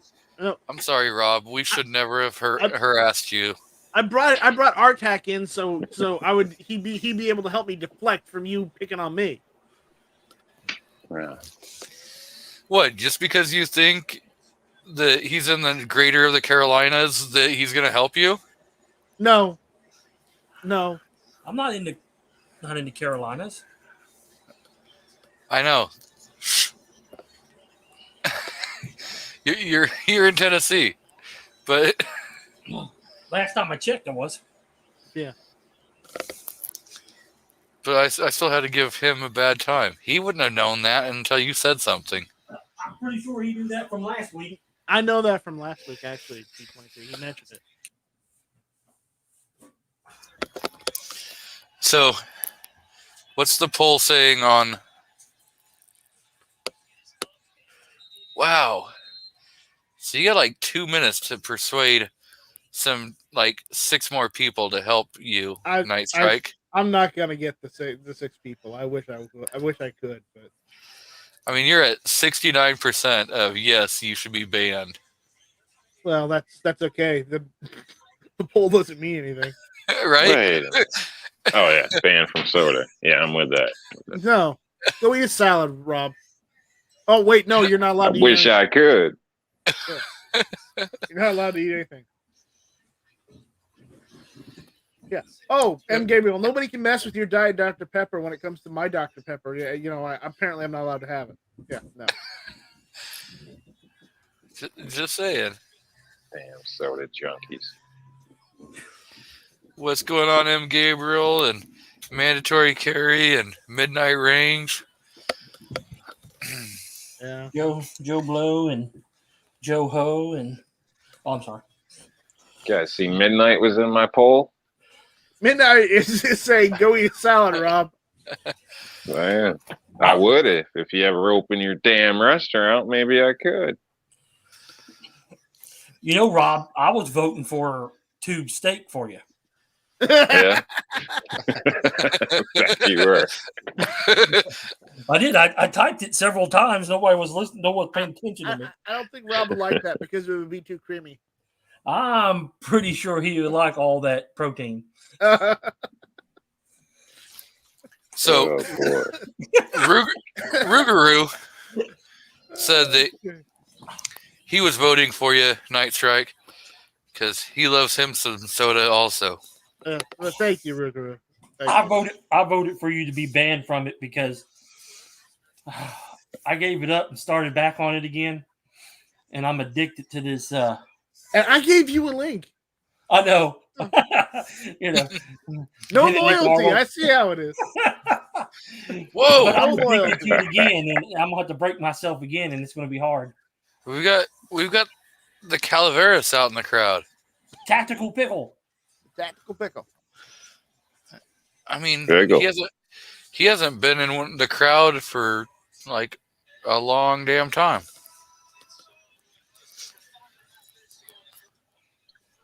You know, people don't want to be seen over here all the time. They got reputations to keep, you know. Oh, the answer to Gabriel, that Rust Armor didn't check the 6 o'clock position on that cylinder.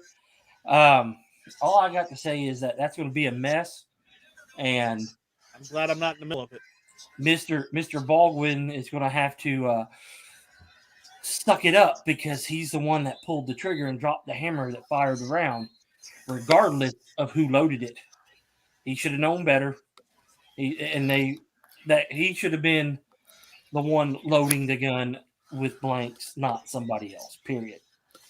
So now that all three of them are there, in my opinion, the armor, the person that gave him the gun, and Baldwin all should be charged with manslaughter, period. They'll get their 6 months. They'll get their 6 months probation, and they'll be okay because, after all, they are left-wing nut jobs. So, breaking news, Mr. Patriot in the Dark. I did get your email, and so everybody, get your typing fingers ready. Patriot in the Dark says, I'll do a giveaway for something. If you want to, here's my question. Out of my last 8 shorts, name at least 2 of the movie clips included. There you go. Man, I got stuck on one earlier today. I don't want to say anything, you know, who the actor is or whatever, but I don't know. I remember watching those movies and thought it was funny. Like the movie, but I won't say nothing. So, us harassing Rob and Night Strike is super entertaining for Rob's woman. I've told you about these trolls.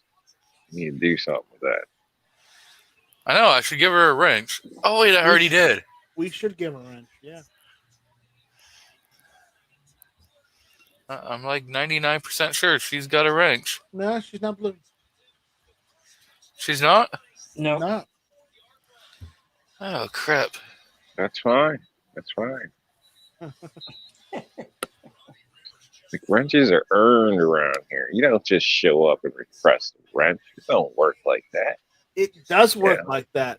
No, you gotta earn that. I mean, you gotta look like you're ready to fix something.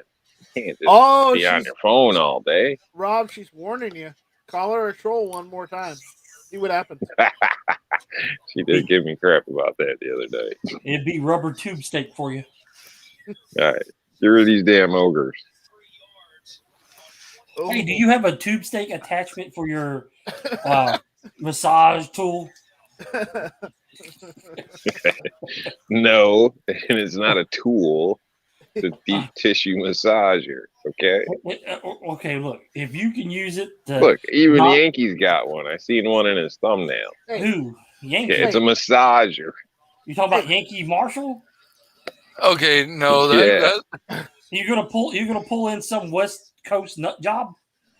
No, East Coast. All right, I can see that. Probably didn't help my case.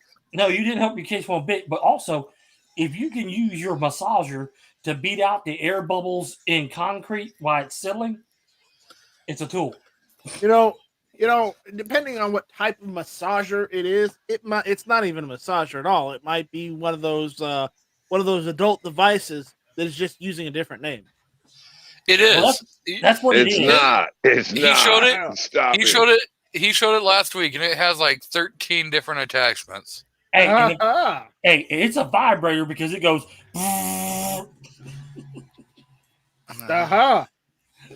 Does it make that sort of noise, Rob? Yeah. It's a human tool. Uh-oh, we lost Rob. No. Yep, we lost him. We lost him. His wife's over there on top of his head. No, you got me so frustrated. I'm hitting the wrong damn buttons. No. Yes, stays fine. In the vibrator.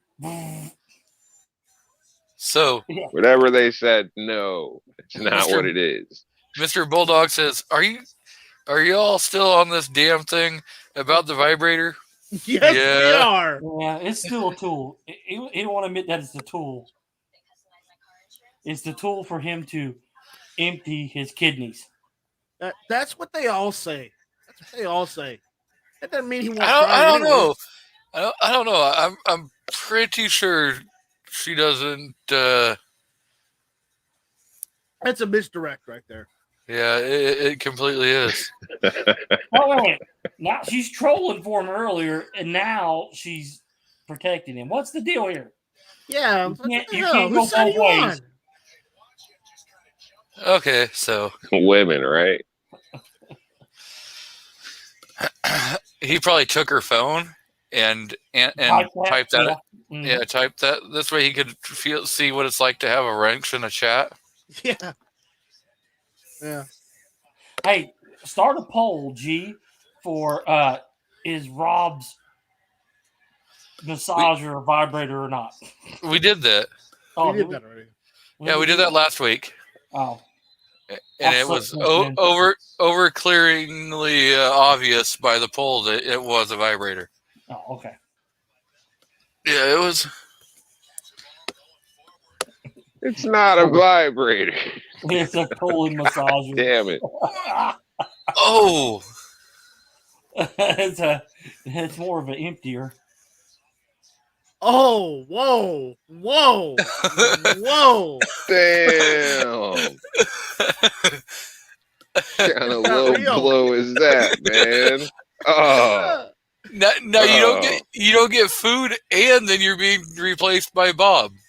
Well, he obviously ain't been peeking through these windows. Oh, that's great. Damn, that was messed up, man. That is hilarious. That is exactly what I was expecting. Good job, Pickle.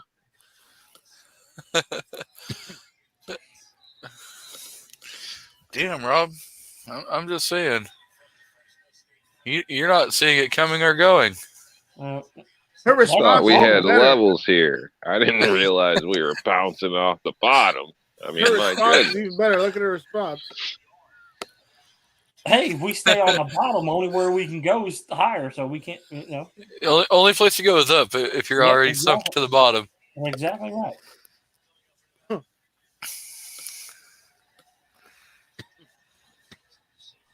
You know, I'm seriously gonna have to think about coming on these shows because you guys are just, you know, I don't know, it's just not good, not good, man. Not good. You make it too damn easy. Jesus. So you make it too easy, and your wife is helping us. At least she's sticking up for him, saying that he kind of knows what he's doing in the bedroom. Kind of. After she done slammed his ass, it's like you're getting pegged. Thanks, baby. Thanks. I'm sure you say that to all the guys. Oh, I shouldn't have said that. That's fine. You're gonna pay for that one. I don't mean it that way. You're gonna pay for that one. Dude, there's no helping you. She knows my humor. It's a 50-50 whether I'm cool or not. I think she just gave you the Italian kiss of death. Yeah, that looks like it. Yeah. Rob's shitting his mess kit now. Man, that chick's crazy. She had a bad dream one time. You know when somebody's looking at you, you get that feeling. Like I woke up out of a dead sleep, turned around and seen her just staring at me, like eye twitching and shit. What? No, I'm not. No. Let's not do this again. Oh yeah. I thought you were gonna kill me. I gotta go. He is still talking mad shit about you. Don't let him get away with it. Beat the crap out of him. And we were only saying nice things about you last week, but he was trying to tell you she's dangerous is what I'm getting at. She's dangerous, yeah. Well, it's all your fault, Rob. She's dangerous. It's all your fault. Yeah, she's thinking about killing you. Look, I'm not responsible for what happens in your dreams. You can't wake up and want to kill me. I will, that's not me. There's a difference. So you said. You're still responsible, though. Yeah, you are. You're guilty by association. Exactly. So, Ozzy showed up to defend Rob D. Really? That's surprising. Thank you, Ozzy. You see, there's some respectful people out there. Haven't heard anything too negative from Buck Stanley that I'm aware of. So got a few supporters. I appreciate it. So Calaveras, she has the alibi already. She was clearly in the chat room during my show when Rob fell down the stairs. It's true, I heard it. Whoa. That must have hurt. Damn. You're going to a whole nother level. It's going to be on 60 Minutes soon. Yeah. I'm sorry, officer. I don't know why he threw himself down those stairs. His internet friends were talking to him beforehand. I don't know why.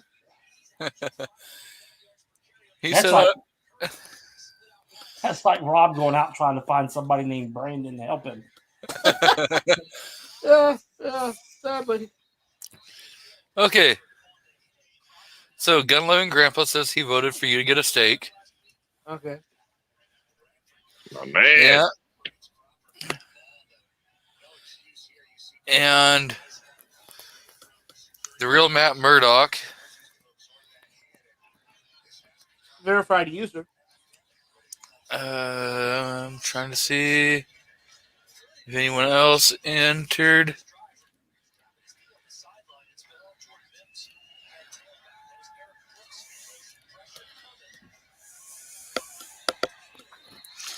I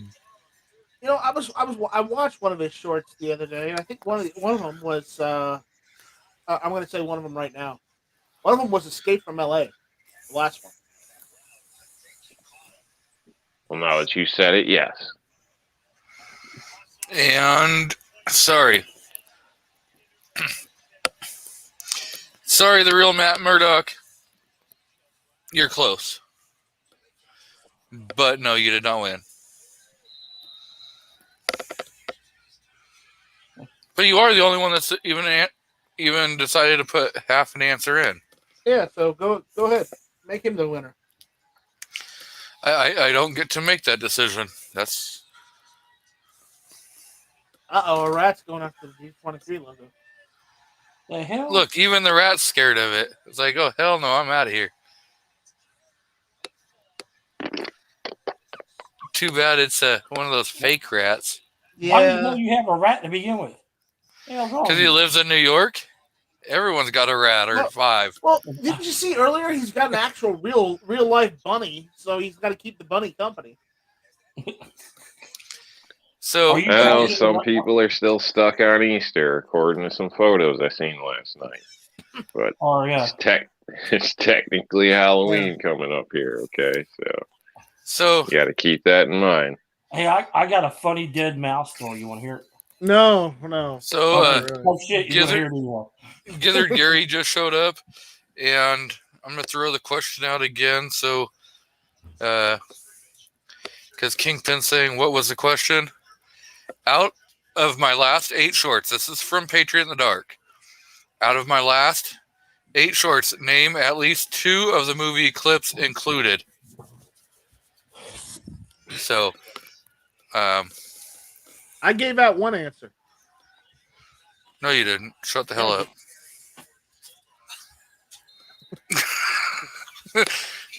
Let's try to make it easy for people.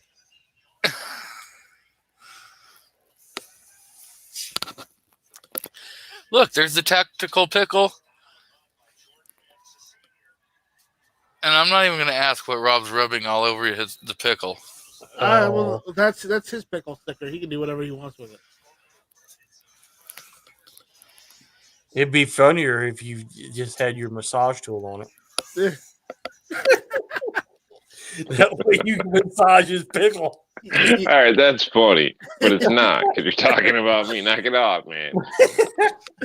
Remember, it's not a massage tool. It's totally a vibrator. So right. So, Kingpin, Patriot in the Dark did not disqualify you. So you can still enter. And Artec put out a couple answers, and I'm going to say no. That's not correct. I won't say piss on you. Yes, I have a list of all the answers. I need to get one of those DM Foss stickers. I have a few of them. I need one. I have the Foss sticker and the Barely Practical sticker. Is that Razorback one? The black one? Yep, right there. I don't have that one either. I need email me your address. I got those on my gun cabinet up here in the bedroom. I've got that sticker too. Yeah, I've got that one too. I don't have no Gizzard Gary stickers. You actually have to go watch his show on a Friday or Saturday or Sunday morning. Well, I work Sunday morning now, so I can't. And enter his giveaway. I don't know if I want that one. So, Kingpin still say. I've got that one. I've actually got the patch for that too.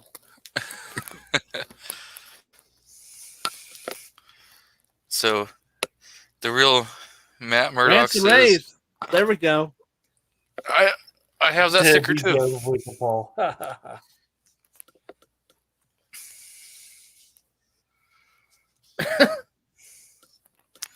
Wow. I think the real Matt Murdock won regardless now.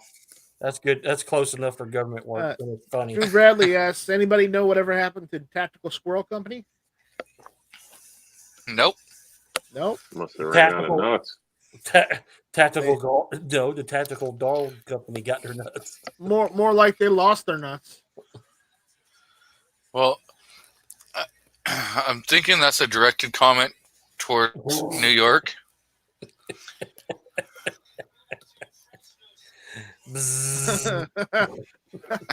I'll send somebody right over. Sure you will. Only your manly hands can help him, Rob. He's a hell of a guy, but that's one hell of a drive. There's limits, Well, that's one hell of a vibration too.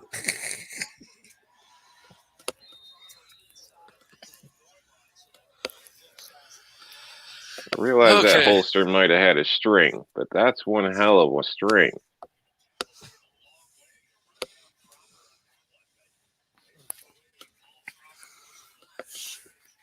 I'm just telling you now, Rob, if you move to Tennessee, to East Tennessee or Middle Tennessee, and all of a sudden we lose electricity, it's because you've gone into overtime and we have sucked all of our electric out with your massager. And just to let you know, we got nuclear power here. No, it's not going to be a problem.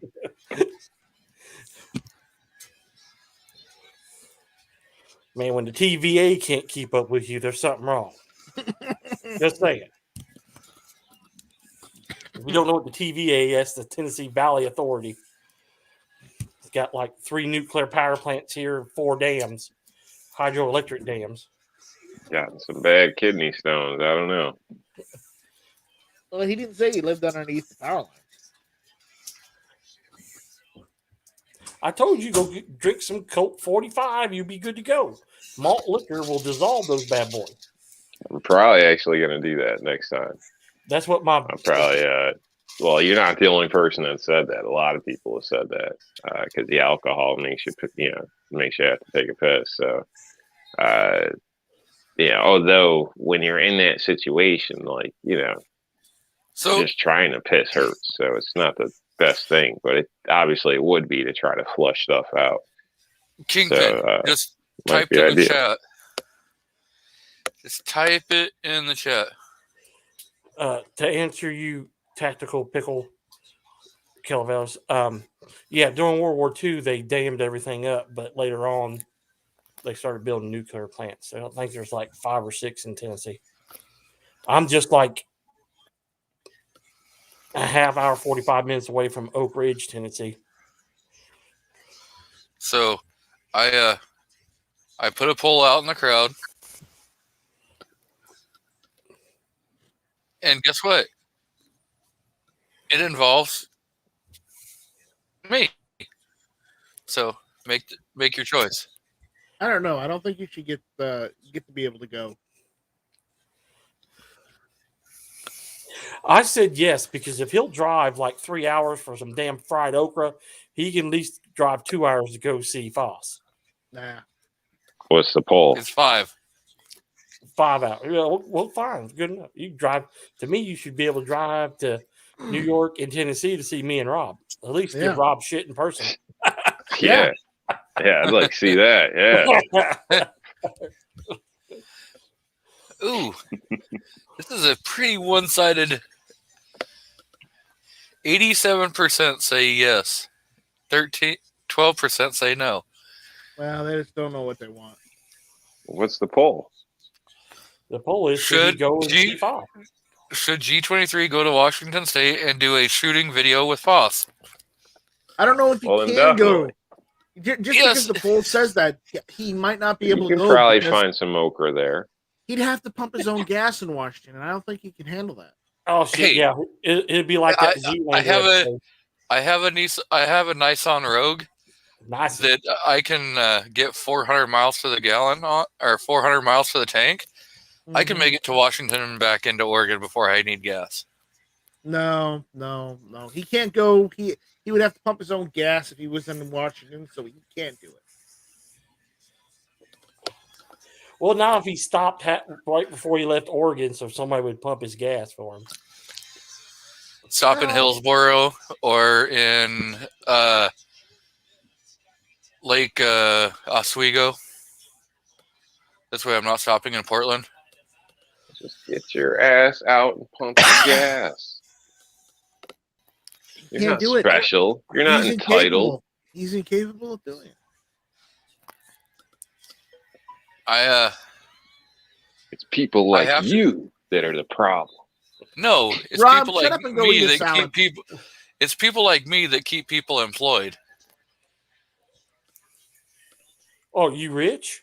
That's what all the big dogs say, buddy. Well, no, Are but you he's Digging it deeper. No, he's not rich, but he likes to feel. He likes to pretend. Okay, well, No, only rich people keep people employed. If I go and pump my own gas, that means the gas attendant loses their job because they're not needed. Well, you're right, but this is not 1952, and they had Everybody else already lost their job because of it. So get over it. In 1960. So where the hell, I can't help it that you live in a backward state. You're living in the past, man. You're living in the past. Living in the past with future progressive laws. You guys are just jealous that you don't have somebody to pump your gas. No, I'm not. I got somebody pump my gas. I got 2 fucking kids. There you go. Kids. So I'll pump my own gas. I don't have any problems about pumping my own gas. And I'm already training the third one here. As soon as he gets old enough, he'll be pumping my gas next. I don't trust people to pump my gas. There's been too many scam jobs and all types of shit. So personally, I like the locking gas door and everything, and people not being able to mess with your shit. But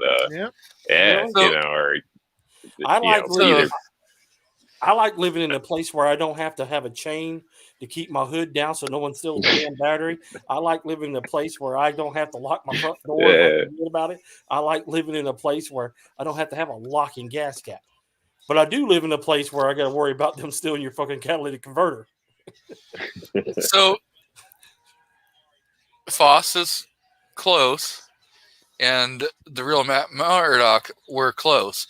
But so far, still do not have a... I thought this was going to be pretty easy. I think Kingpin got it. No, Kingpin did not get it. No, he got close. He got one. He's the closest. Oh, shit. Snake Plissken. Just right? Something like that. Yeah. No one has won, Patriot. Everyone is close. Don't lie to the man. I won, Patriot. You can send me the good stuff. I am asking the question the exact way it was typed. Patriot says, I'll do a giveaway for something. If you want to, here's my question. Out of my last 8 shorts, name at least 2 of the movie clips included.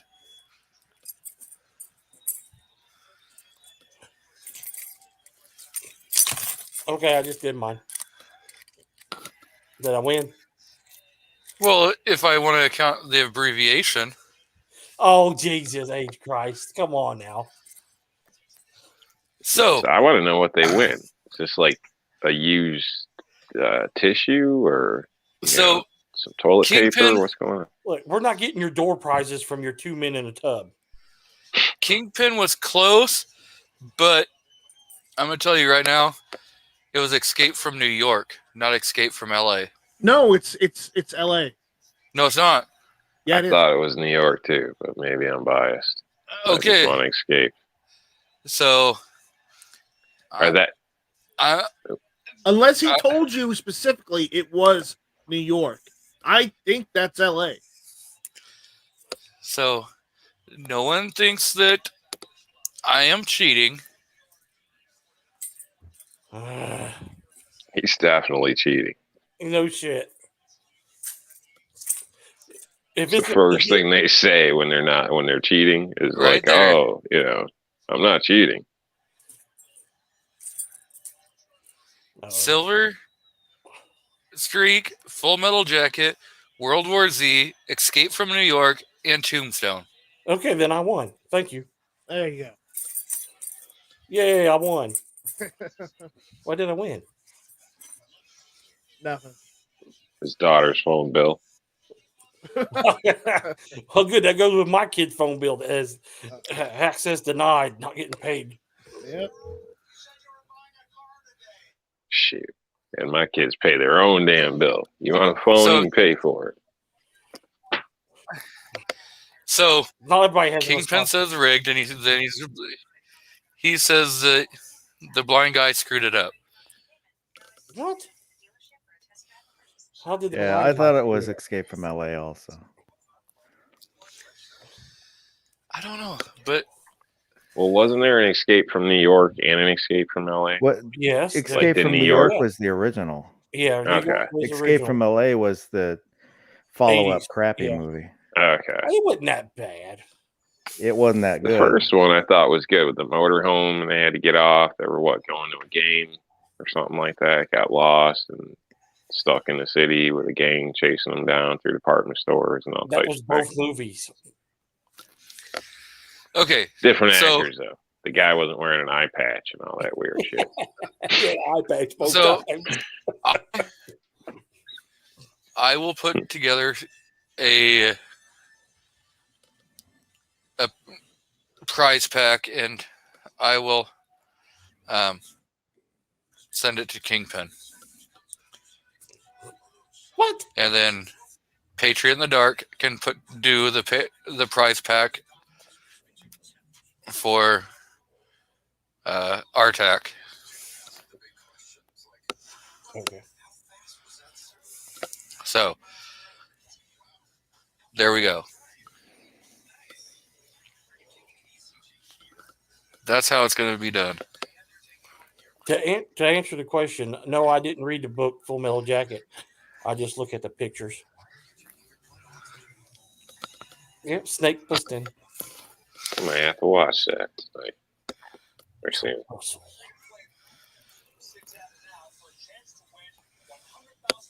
Don't have the other one. At least not here. I might at another location.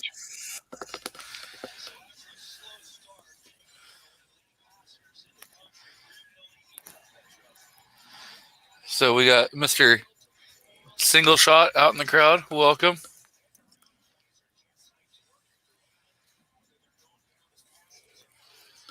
And Kingpin says, I'm just joking around, but the blind guy did screw it up. LOL.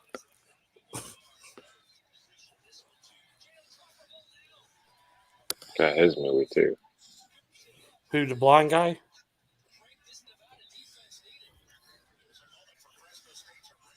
So, Oh, Kingpin. That was a funny movie. I like that.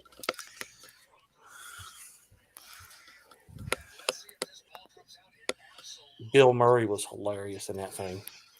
so Gizzard Gary says, I watched the clip. It is definitely Escape from LA.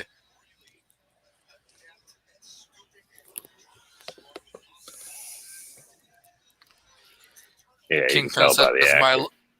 my logo is better. Good stuff. Just saying.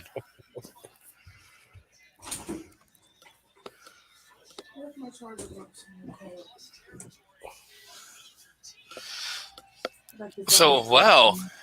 Charge my phone up, babe.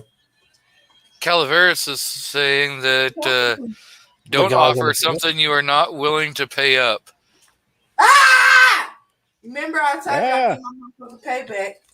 That's my oldest retarded kid. She has Tourette's. No, I don't. He be on the phone and be rude when I'm talking to people. No, I don't. Just Payback's a bitch, huh? Right. Get to stepping out here, woman. Of course, he is your father. Huh? That was my point. No, she's talking to her jailbird boyfriend on there, and I'll be like, "Yeah, well, Luke said that you can go over his house tonight." Him motherfucker. That's funny. That's funny. Oh, it's even funnier because there's like he's incarcerated here at the jail, right? In the county, and then I posted on Facebook. It said, "My boyfriend got Bradley County corrections correction. Oh shit, employee of the month or some shit like that." Corrections. Oh man! So I take it you don't like the guy. Well, he's a piece of shit. What's he in jail for? Felony. You don't want to assault. say. You don't have to say. I don't give a shit. He ain't coming out. Doesn't matter. She'll make her. She got a choice to make when he gets out. Sounds like she got a choice to make right now. What the hell is she wasting her time for? Because she's a stupid woman. But I love him. You know that stupid shit like that. Oh yeah. I'll be like, yeah, well, love's gonna have one is he's not allowed in my house anyway, or 2, you get the fuck out. But anyway, that's enough of So that. That's what the problem is when you're raising girls. So email. Boy, you set off, isn't he? Sorry. It sounds like you raised a Democrat there. No, she's not a Democrat. Well, sounds like it, but I love him.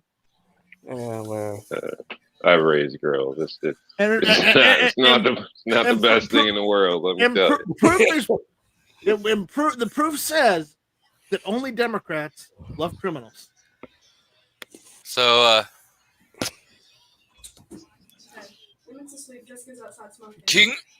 Kingpin won and Artak and Daughter won. The real Matt Murdock didn't get the second answer. He got one of the 2 answers. Bring me something fucking to drink, or you're gonna get fucked up to have the hospital. I know, but I'm taking out church money. You might want to hear that. Oh man. Inside look at Artak and Daughters. Bring me a fucking drink. He got World War Z and Toy Story. Toy Story was not one of the answers. So. Yes, Gary, you're absolutely right. Yeah, mine's 20 and a pain in the ass. Hopefully, by the time she's 26, she won't be as retarded. So I'm not counting on it. So the 2 winners are Kingpin and Artak and Daughters. Yay! Kingpin's asking that you donate it to Gizzard Gary. What's the prize for his show? Yeah, Gary needs some swag. He's in desperate need. I was gonna send a couple Gizzard Gary stickers. Yay! Look what Bulldog just said. Oh my God! You gotta put that up on screen. Which one? No, the latest one from Bulldog. Look what he just said. Well, I don't see nothing from Bulldog. There's right here. I described the device to my wife and niece. 100%. It's a vibrator. Yes. Yes. No. Yes. You know, I could bring my oldest daughter in on that conversation too. I'm pretty sure she'll say it's a vibrator.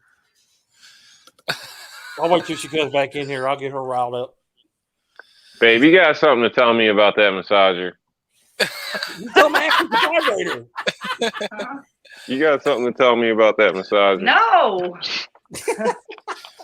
Shit, I've used it on your back and you feel like you've been in a boxing match with Tyson. Like, you can't fucking use that for that. Even if you wanted to, it put you in a hospital.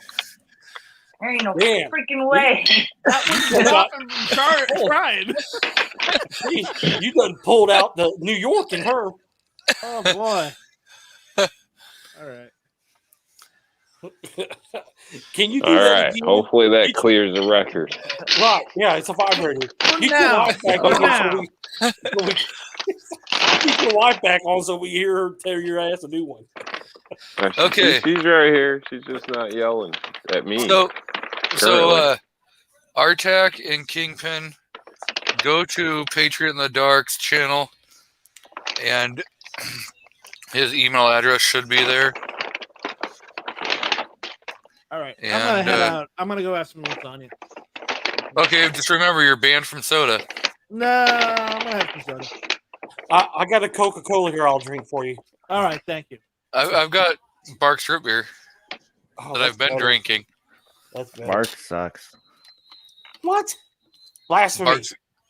Barks got bite. It's the only No, root beer with sarsaparilla has caffeine bite. in it. Barks is all right. I don't think it has caffeine. I think it's It has caffeine free. caffeine in it. Yeah. Uh, All right, I'm out. Later. Later. Take care, man. Keep your powder dry. So we have Mr. Willie Bulletman out in the crowd. Welcome. So yeah, I've got like 4 videos that I've got to shoot.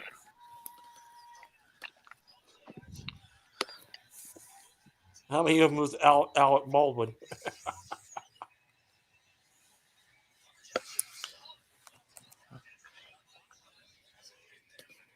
So, I guess I should go and see. I'm not the only one that likes Barks. I like Barks red cream soda. Oh man.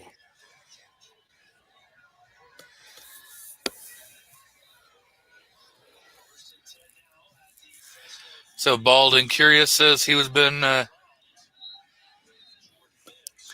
doing some reloading. Okay, so 91% says that I need to drive to Washington and do a shooting video with Foss. You do. So that I guess will happen.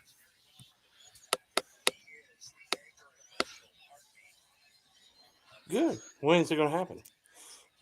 Oh, Patreon, I just emailed you my address. He's still in here? He probably should be still in there. Okay. Yeah, I just emailed him. So.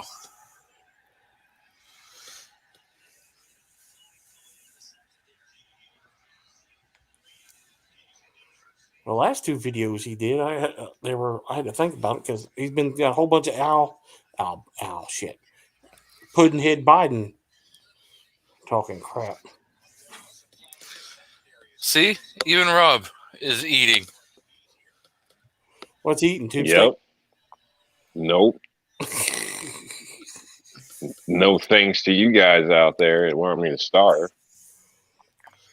I'm eating beef lo mein and beef fried rice. Oh, so there you go. You got some Chinese. He's That's eating right. cat and dog. No, Thought we determined that you were. I don't know. Maybe. Yeah. That's why I didn't get the General Towers or sweet and sour. At least I can see it. So later on tonight, when you're meowing at the moon, or to get out of the bedroom at 3 a.m., you'll know what you ate. So, Mr. Kingpin is asking if you are not subscribed to Ranks and Bolts on YouTube, if you could go give him a check out. So, what's he do? I do believe he does. Let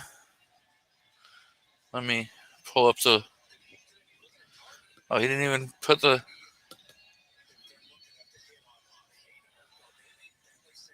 The young kid, isn't it?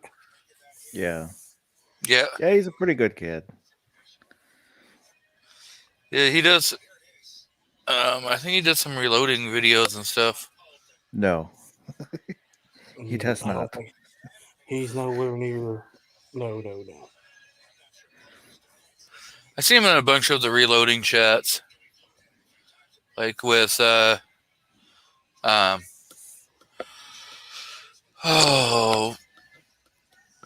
Crazy Scotsman and on Foreign and Domestic with Jan is Gay. I mean, I'll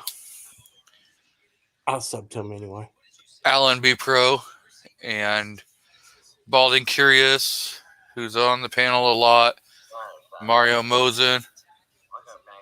So yes. Yeah, he's a nice kid. He's got, let's say, a disability.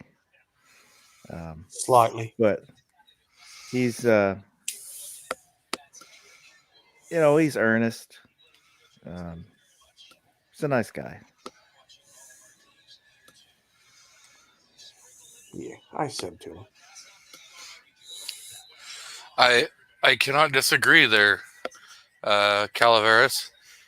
Drinking a little gentleman Jack out in the West Coast as the sun's starting to set is definitely a nice way to end a Saturday.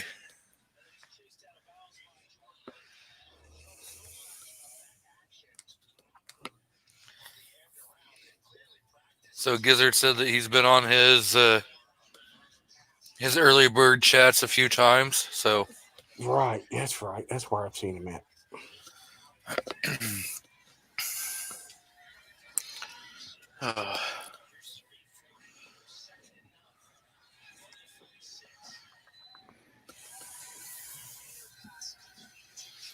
Well, Mr. Foss. Yes, sir. You've got an overnight tonight? Yes, sir. We're going to talk about, I don't know, just kind of talk about gunsmithing tools. If they matter, should you have some, what you should have, and whatever else comes up. Cool. Should have Baron on and Guns and Barbecue. I have a few smithing tools. I think that's I put out a poll, and I think most people, that's what they answered was, they have some. I sure the hell don't have all of them. Because that's probably a couple $100,000 worth of tools to have laying around. Yeah, the answer that got the second most votes are, what tools you're a tool. So Rob's tool one. So,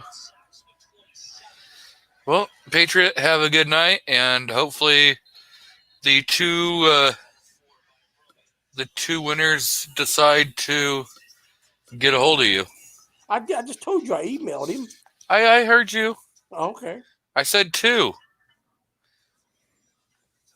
Yeah, you singled me out. I didn't say the person who eats for 2. I said 2. That's a low blow. Hey, I fit in that same category, so don't worry about it. I don't eat for 2. I drink for 2. It's a big difference.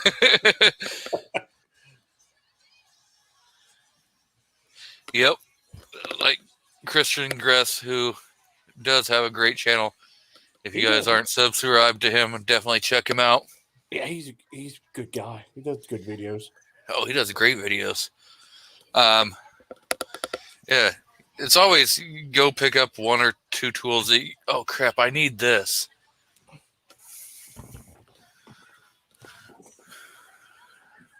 I bought more tools for a damn AR than I ever have bought for a Glock. And everyone talks smack about Glocks. Because duct tape handles 90% of it. Duct tape and Loctite. Oh, JB Weld. JB Weld's your friend. Apparently, YouTube unsubscribed me from Kristen Grest.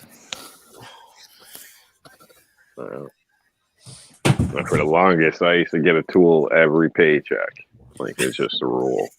Your wife said she married a tool. Well, I guess she did. Well, actually, we're not married, so I'm not sure who she's referring to, but living in sin, going to hell. Hey, have you been with her for more than 7 years? Yeah, New York State doesn't have that common law. I'm pretty sure they have something like that, like domesticated partner. Yeah, but you got to apply for it, and that's my whole thing. Is I don't like the government paperwork. Yeah, how do you know she didn't? It's their damn business. How do you know I don't she need didn't? their approval. How do you know she didn't get the paperwork and say, "Hey, you need to sign this this document for the business. That could definitely happen. You was drunk one night. You just accidentally signed it. You've been married all this time and didn't know. Just saying. She owns your ass. I wouldn't doubt it. Oh, that's probably a bad choice of words. I was just gonna gloss over it. I was not. I didn't think about that at first. Well, we all know Rob ain't PC, so that would be a hell of an argument to be on the fly on the wall to hear that, wouldn't it? You horrible man.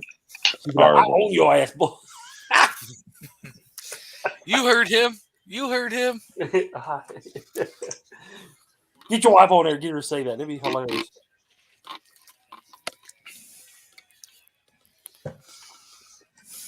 I mean, hell, if Larry Elders can be the face of the new clan, why not? Huh? So, Calaveras says, "I'm married and never been happier." Sucker. Yeah, he just got married like a year ago, didn't he? Yeah. Ooh, ouch. Uh-oh.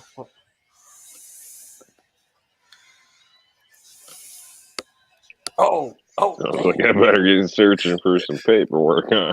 Yeah, you must be looking for something because you got your ass. 3/4 is hers now. Yeah, that's right. Half. It's New York. It's 3/4. Oh, you better get to Tennessee quick so you can keep half.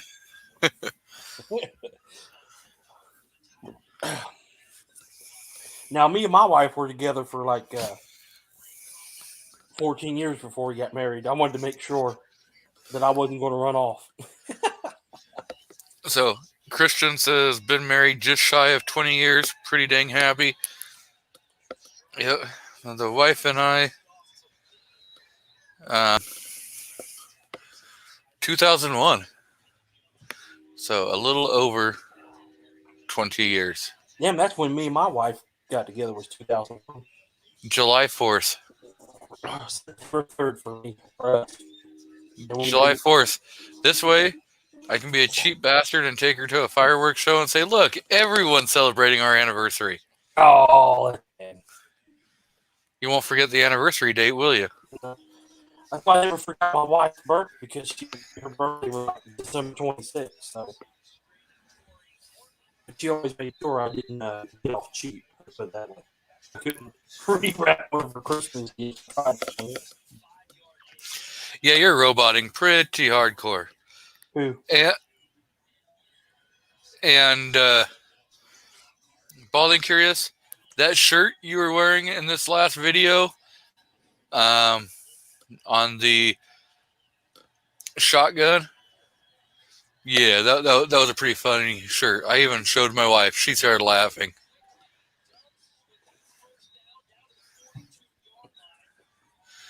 If you guys don't know what the shirt is, you should probably go watch the last video. Just saying.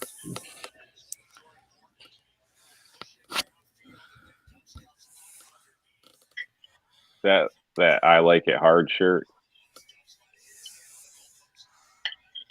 No, he's not wearing your shirt, Rob.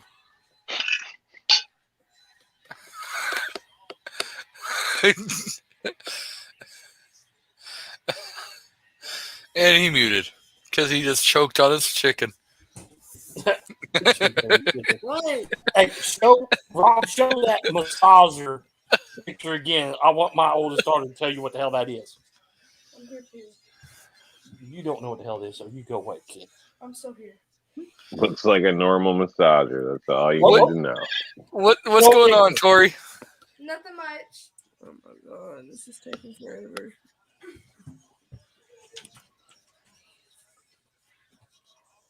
You gonna show her, Rob, or not? No. Chicken, isn't he? Trying to eat, man. You choking on the chicken with your massager vibrator. Hey, I even told the wife exactly what the damn shirt said. And she still laughed at it, her ass off at it. And all I have to do is say the shirt, and she starts chuckling some more. So she found it kind of funny. I even said I needed that damn shirt. It's a vibrator. It's got one of those massagers on it, and he's trying to play it off like it's not a vibrator. It's even got a turbo button. No.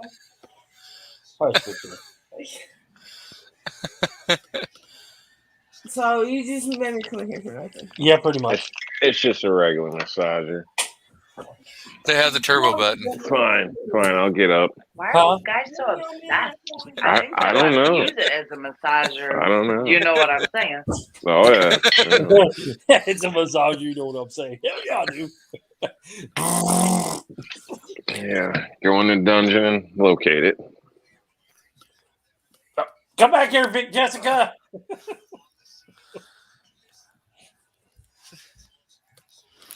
So come back here. They're gonna go find it now. let's get back to the original topic that we were talking about earlier. The generational firearms and the passing of them. That's what Ray had. Wow. 110. It's not 220 or 440. That's what it looks like. Yeah. Because Ray had it. Yeah, well, and I teased Ray about that too, didn't I? Yeah, you did. Okay, then. Yeah, it's confirmed. He got a vibrator. Oh, so generational guns, passing them down between family members. Oh, yes. That was the original question? Yeah. Oh, definitely. I have the first one I got is that 22 Cricket that I bought for Jessica, and then it went to Victoria, and now it's going to go to Emmett when he gets old enough to shoot it.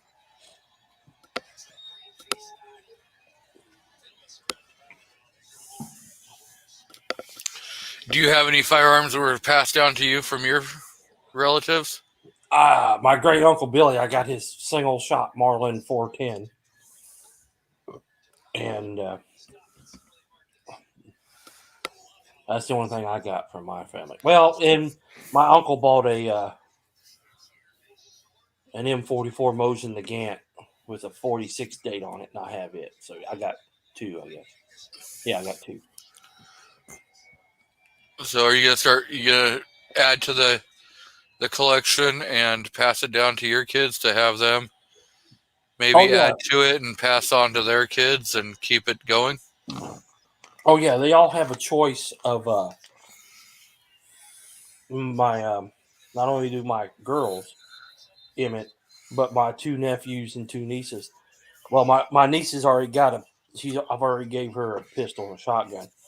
But my youngest niece and my nephews and my daughters will all have the opportunity to go down there when I kick the bucket to pick a rifle, shotgun, and a pistol.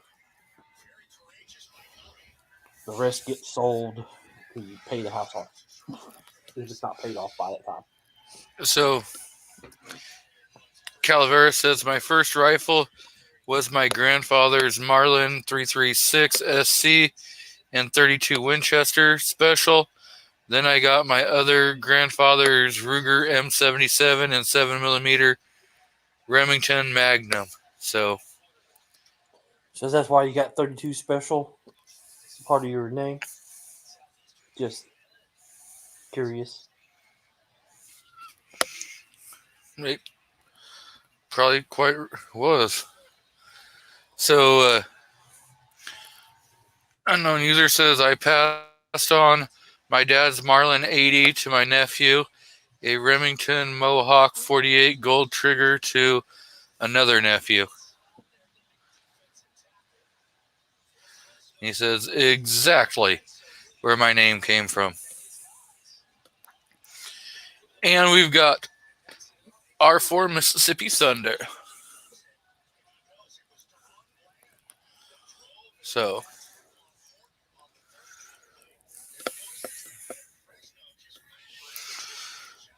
So what's the eventually, deal with the pickle then? it's actually California. I asked about that. I know the story behind that one. He'll give you a nickel if you tickle his pickle. Yeah, no. It's actually the state of California in green, and it just looks like a pickle. If you look, it is. But it's still funny. Yeah, it's hilarious. So, Unknown says, currently working on a Revelations 12 gauge for my brother gun is worth 100. Currently have over 300 in restoration and engraving. So,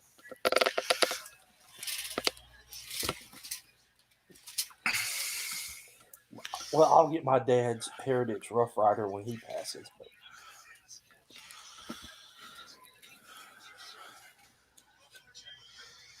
so.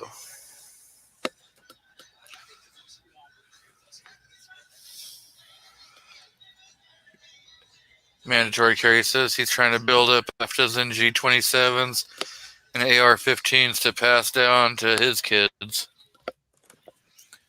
So. yeah, well, me and Victoria did that daddy-daughter build on her AR, so she has that. And then Jessica just don't care about guns all that much. She just wants to go to the range and load them up and here so she can shoot them in. Well, if she's dating felons, she won't be able to have one. No, this is a free state. Her rights don't get trumped because she's got some piece of shit boyfriend. He's not allowed around her. Yeah, but if she could be charged with, giving a felon a firearm. He could be charged for being in a house with a firearm. Exactly. So the sword cuts both ways. If they wanted to. I'm just saying, if they wanted to. Not saying it would happen, but if they wanted to, they could. It doesn't matter. It doesn't leave my house. Yep. So Christian Grest says that he's been passing some stuff down to his daughters already. Cool seeing them enjoy stuff I've had a long time. Yes.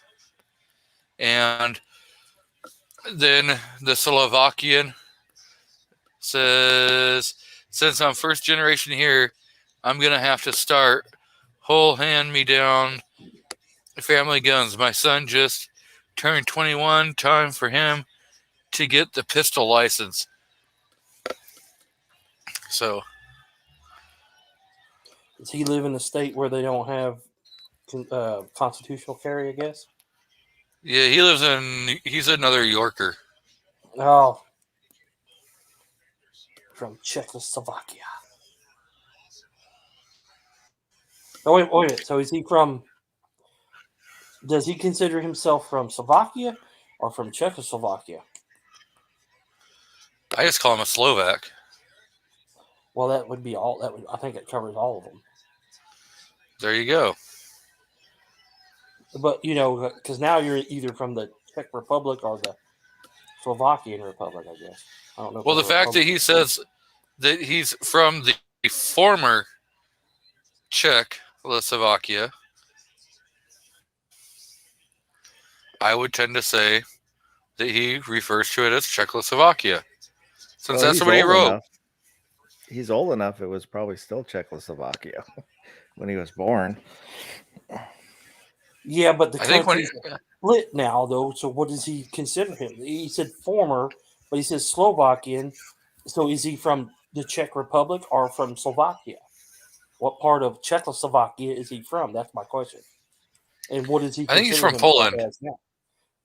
From Poland? Good to let a little. Is he from Poland? That part of Czechoslovakia?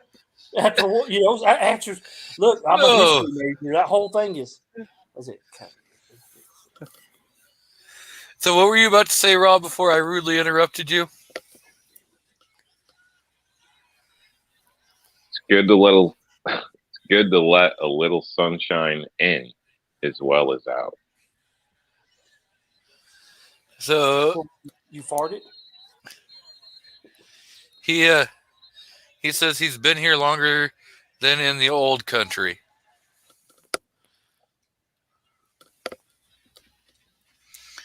Hopefully that helps you guys out.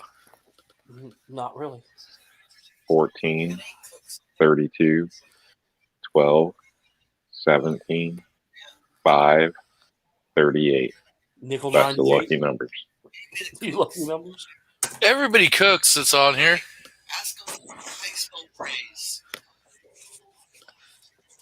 So the wife wants to know if any of you guys know how to spell braise for like in cooking.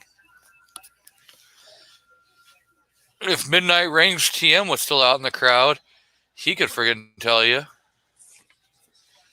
Or TPC, but I think they both left.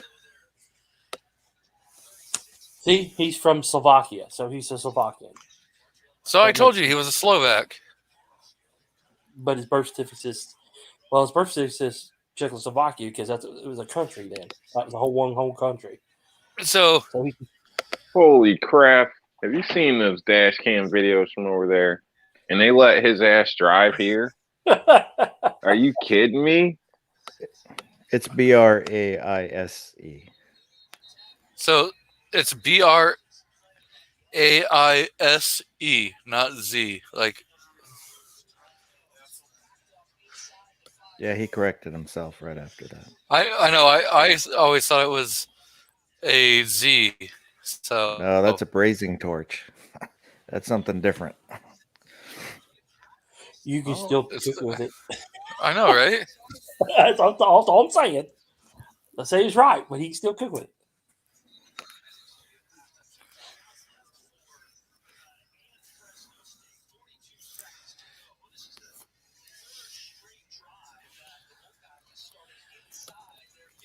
Ha! Rob, he says you're an asshole, and those were Russians.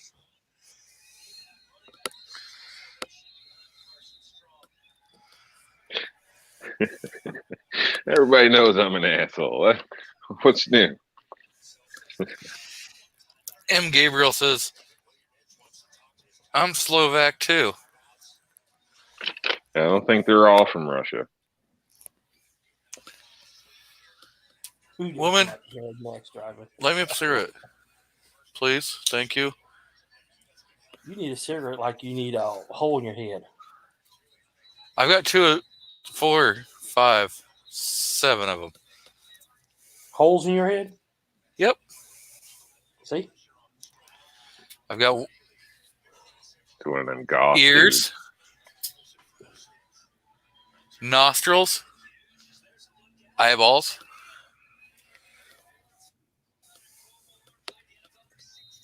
You got both ears done?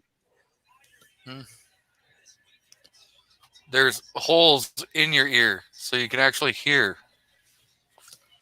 That's called an eardrum. It stops at some point. Your eyeballs cover up your eye sockets. They're still holes, aren't they?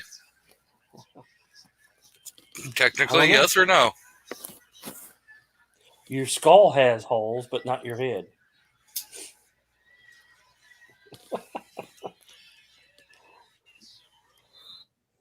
Cancer kills you, dumbass. That's what I'm saying.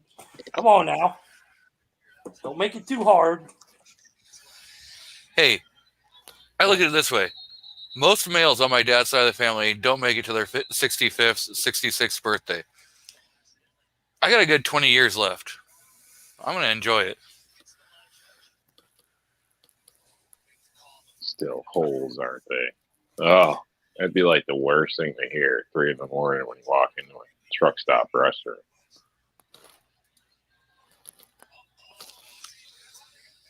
$20 is $20 there, Rob. You should know that.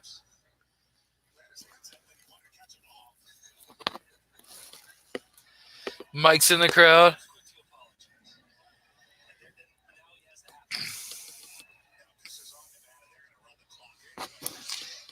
Gabriel says his dad says his parents only spoke Slovak when they didn't want him to understand.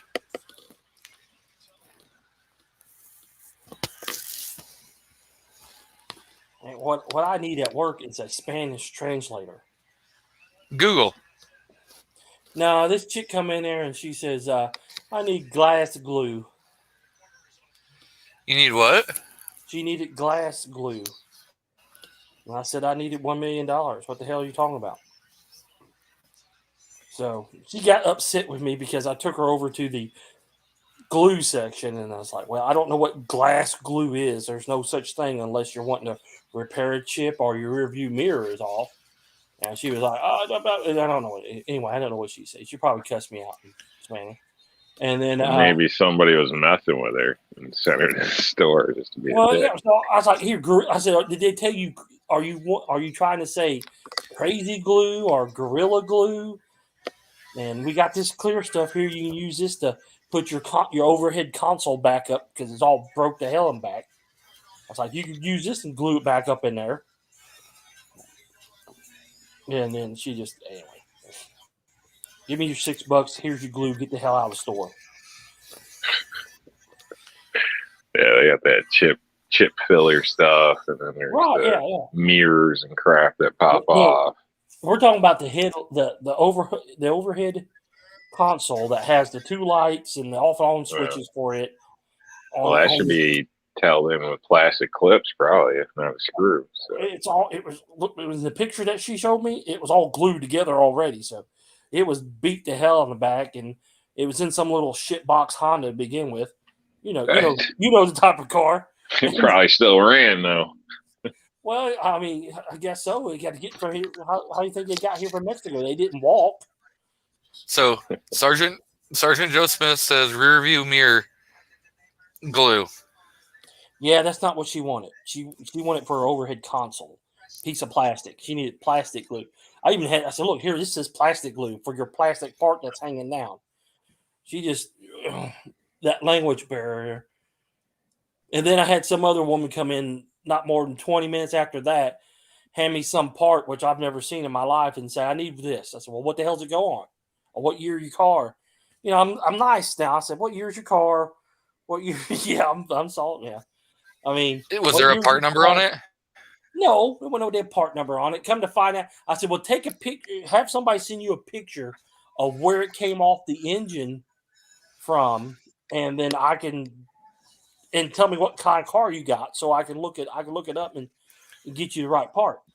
And so she showed me a picture of the engine bay, and so that didn't help, but it did tell me what engine it was. And then I ended up figuring out it was a damn idle air valve, but it took 20 minutes and playing 64 fucking questions. That's horrible. It is. Well, that sucks. Yeah, I mean, somebody. At least it wasn't radiator bearings. Yeah. And you shouldn't be working on a car if you don't even know what the part is. Well, they sent some woman in. Yeah, so, yeah. You know, basically she spoke to. Well, they should have gave her a note or at least told her or did something. You know what I mean? So. No, they do. They do. It was like this guy sent his wife in for a headlight bulb. Well, we don't put headlight bulbs in that. You know, we sell parts. And what? And so she called. Yeah, she calls her husband. Auto parts store put the damn light bulbs in. No. You entitled son of a gun. You did. They do that around here too. Advanced light Auto, bulbs, batteries, O'Reilly's, all that. Okay, one Advanced Test Auto your battery for free. I can tell all you that crap, but they do around here. Well, they're not supposed to. They do here. It's a published part of this. It's even in the commercials, like type stuff. You lucky I'll put your battery in your piece of shit box car for you. I have a nice one. Even wipers, they'll be out there trying to. Yeah. I laugh my ass off because half the employees don't even know what the hell they're doing. So you're really taking a chance having them install shit. Here's the thing, Rob, you can understand this. As a professional, when I worked on cars for a living, I got paid good money to work on people's cars. As a parts salesman, I don't get paid to work on people's fucking cars. Well, so you get two things. But you'll certainly get bitched at if something ends up going wrong. Well, that's what I'm saying. So if you fuck somebody's car up by putting their battery in, well, they got X amount of money. Like Advanced Auto has $14 million put aside for people messing up cars, putting batteries in the damn things. Some cars we're not allowed to put batteries in, like most of your high dollar foreign cars, like your Mercedes Benz, your Lexus, and your BMWs. Because what about Bugatti? Well, no. Somebody will come to Advance Auto or AutoZone or O'Reilly's to get that. No. It could happen Because they spent all their money on the. Okay, you're right. I'll give you that. But again, they have to be programmed to the car. When you get a new battery in some of those cars, they have to be programmed. So that's not happening. Or like on some of your Chrysler Sebring cars, where the battery's in the lower fender well. That was the stupidest shit. Like you got to put rods down and try to jump it or something. Like that is the stupidest shit. I don't understand. I can understand the batteries in the trunk. I mean, that's a lot of freaking cable and shit. But yeah, it's easy access in some of these vehicles. But way the hell down, tucked up under the tire, below the damn windshield washer fluid and shit. Yeah, exactly. What the hell are they thinking? Like I don't understand that. That was Mitsubishi who made those cars for Chrysler anyway. So well, you got some of the. You got some of the Ford F-150s that have the oil filter up in the bumper. That's a new one to me, but I don't get many Fords.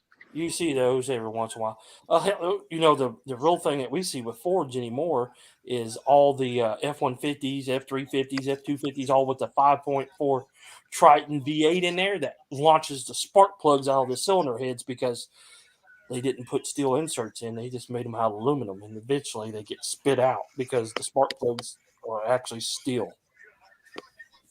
Wasn't one of their other models famous for the spark plug seasoning? Yeah. It's like they went one way and then just went direct another. Right, exactly. You'll know when they need to be changed. They blow out the hood, man. Yeah, the Dodge Journey is the same thing as the other car, the damn Chrysler, whatever hell it was. Sebring, yeah. That's Mitsubishi design cars, by the way. Yeah, I had to go get somebody that got stranded in one of those, and I was not happy realizing where that battery was in that car. And then they became like a customer, unfortunately, and I got stuck working on that thing here and there, and not happy at all. Yeah, that was a. Thankfully, she got a different vehicle within a year or so. So, but yeah, there's a lot of liability when you go out to work on somebody's car, and like we looked at it the other day. Manager showed me. He said, "Look at our liability company wide," and it had like $14 million for damages caused by putting in wiper blades and just batteries. And it's $14 million. And so far this year, it's at $22 million paid out. It's like, shouldn't put batteries in either. Shouldn't do wiper blades. Just sell parts. All we need to do. So way back, I worked at Jiffy Lube for a little while.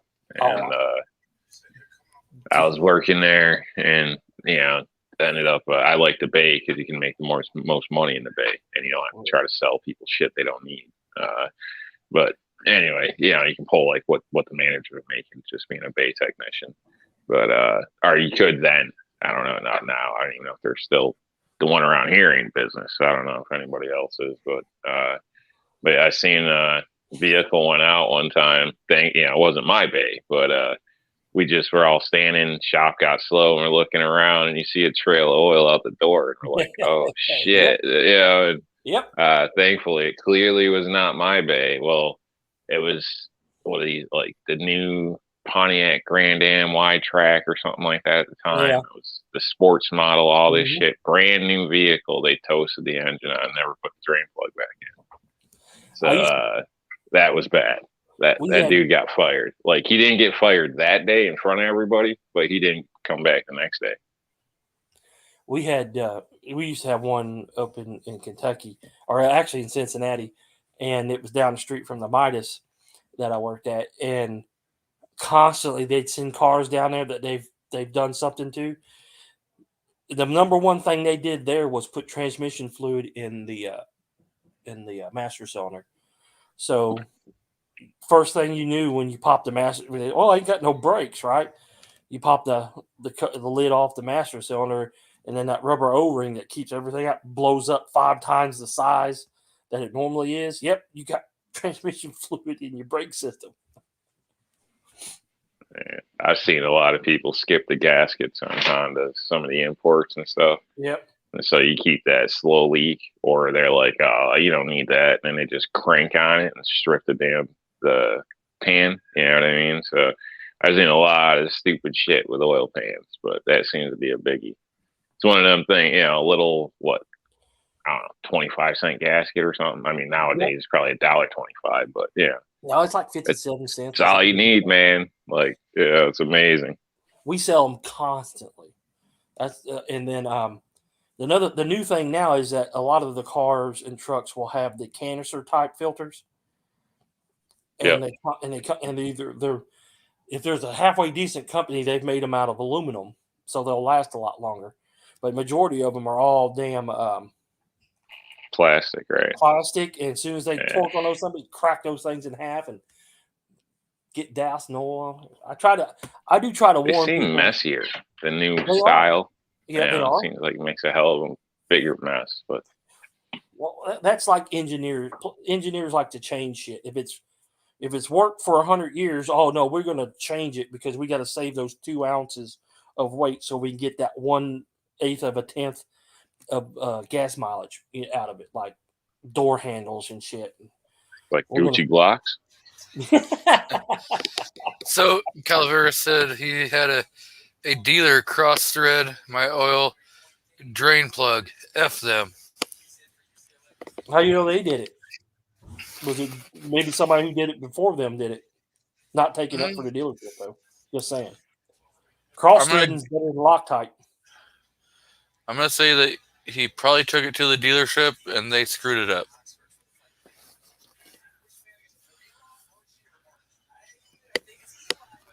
It happens.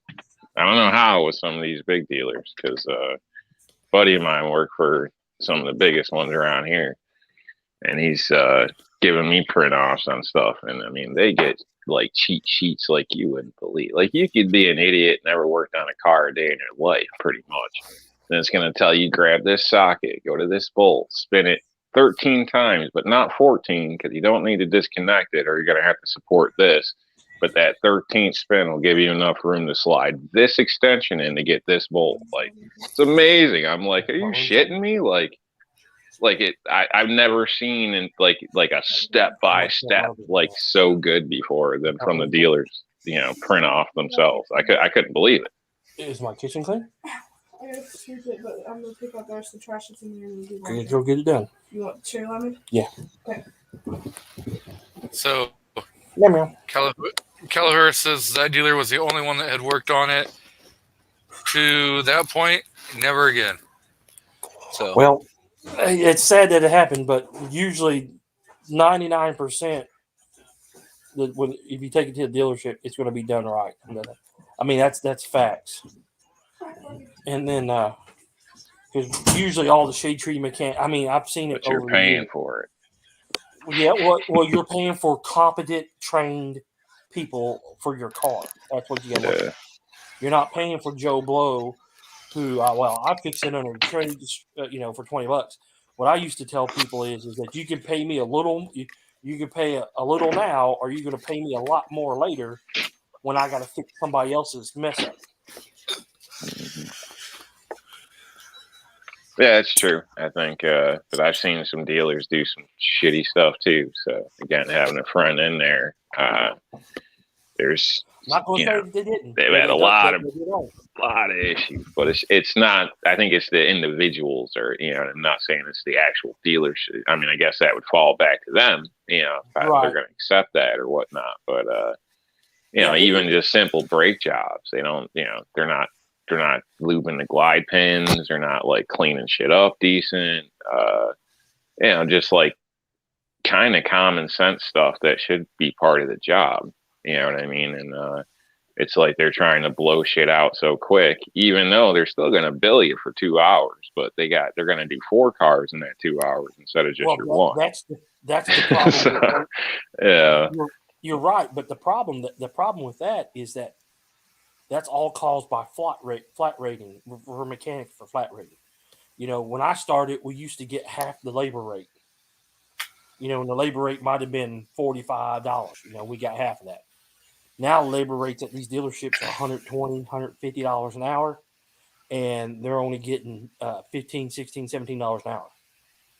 Right. It's like that with construction. In a lot of cases, the guy that's shingling your roof is, you know, making chump change compared to what you're actually paying towards the job. Yeah. So if you get 2 hours to do that brake job, the faster you get it done. I'm not defending them, but this is why it happens.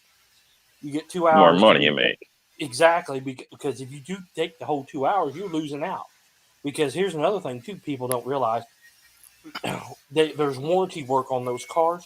Warranty work from being paid for a dealership is half of what customer pay would be. So if you're doing a brake job under warranty, for some reason, you're getting an hour where customer pay would be 2 hours. Or if you're going to remove and replace the transmission under warranty, it's 4 hours. Customer pay, it's 8. So really what they should do, if you want mechanics to slow down and take care of your cars better, in my opinion, is pay them by the hour. So, okay, here you go. I think they should get paid better. I haven't ran a shop, but I think a lot of businesses are greedy. They say, you know, the cost, but yeah, honest, there's a lot of cost. I run business. I just haven't run anything huge like that. So, I mean, there's cost, but there's always a window there, and it just blows my mind because I haven't, you know, I've stolen other people's employees just by taking them out for a nice lunch when we were working together on a job. You know, I have literally had people chase me down the street, like I'm hoping the light changes so I can get the hell out of here, banging on my truck, like, hey, you need any help, man? You need it? I'm like, no, I'm good. I'll call you when I got something. You know, like I could call somebody right now or a few people and have them ready to go tomorrow morning because I paid them well. That's the difference. You know what I mean? They busted their ass, even though everybody performed differently. They gave it their all, and I was happy with their effort. So I paid them well.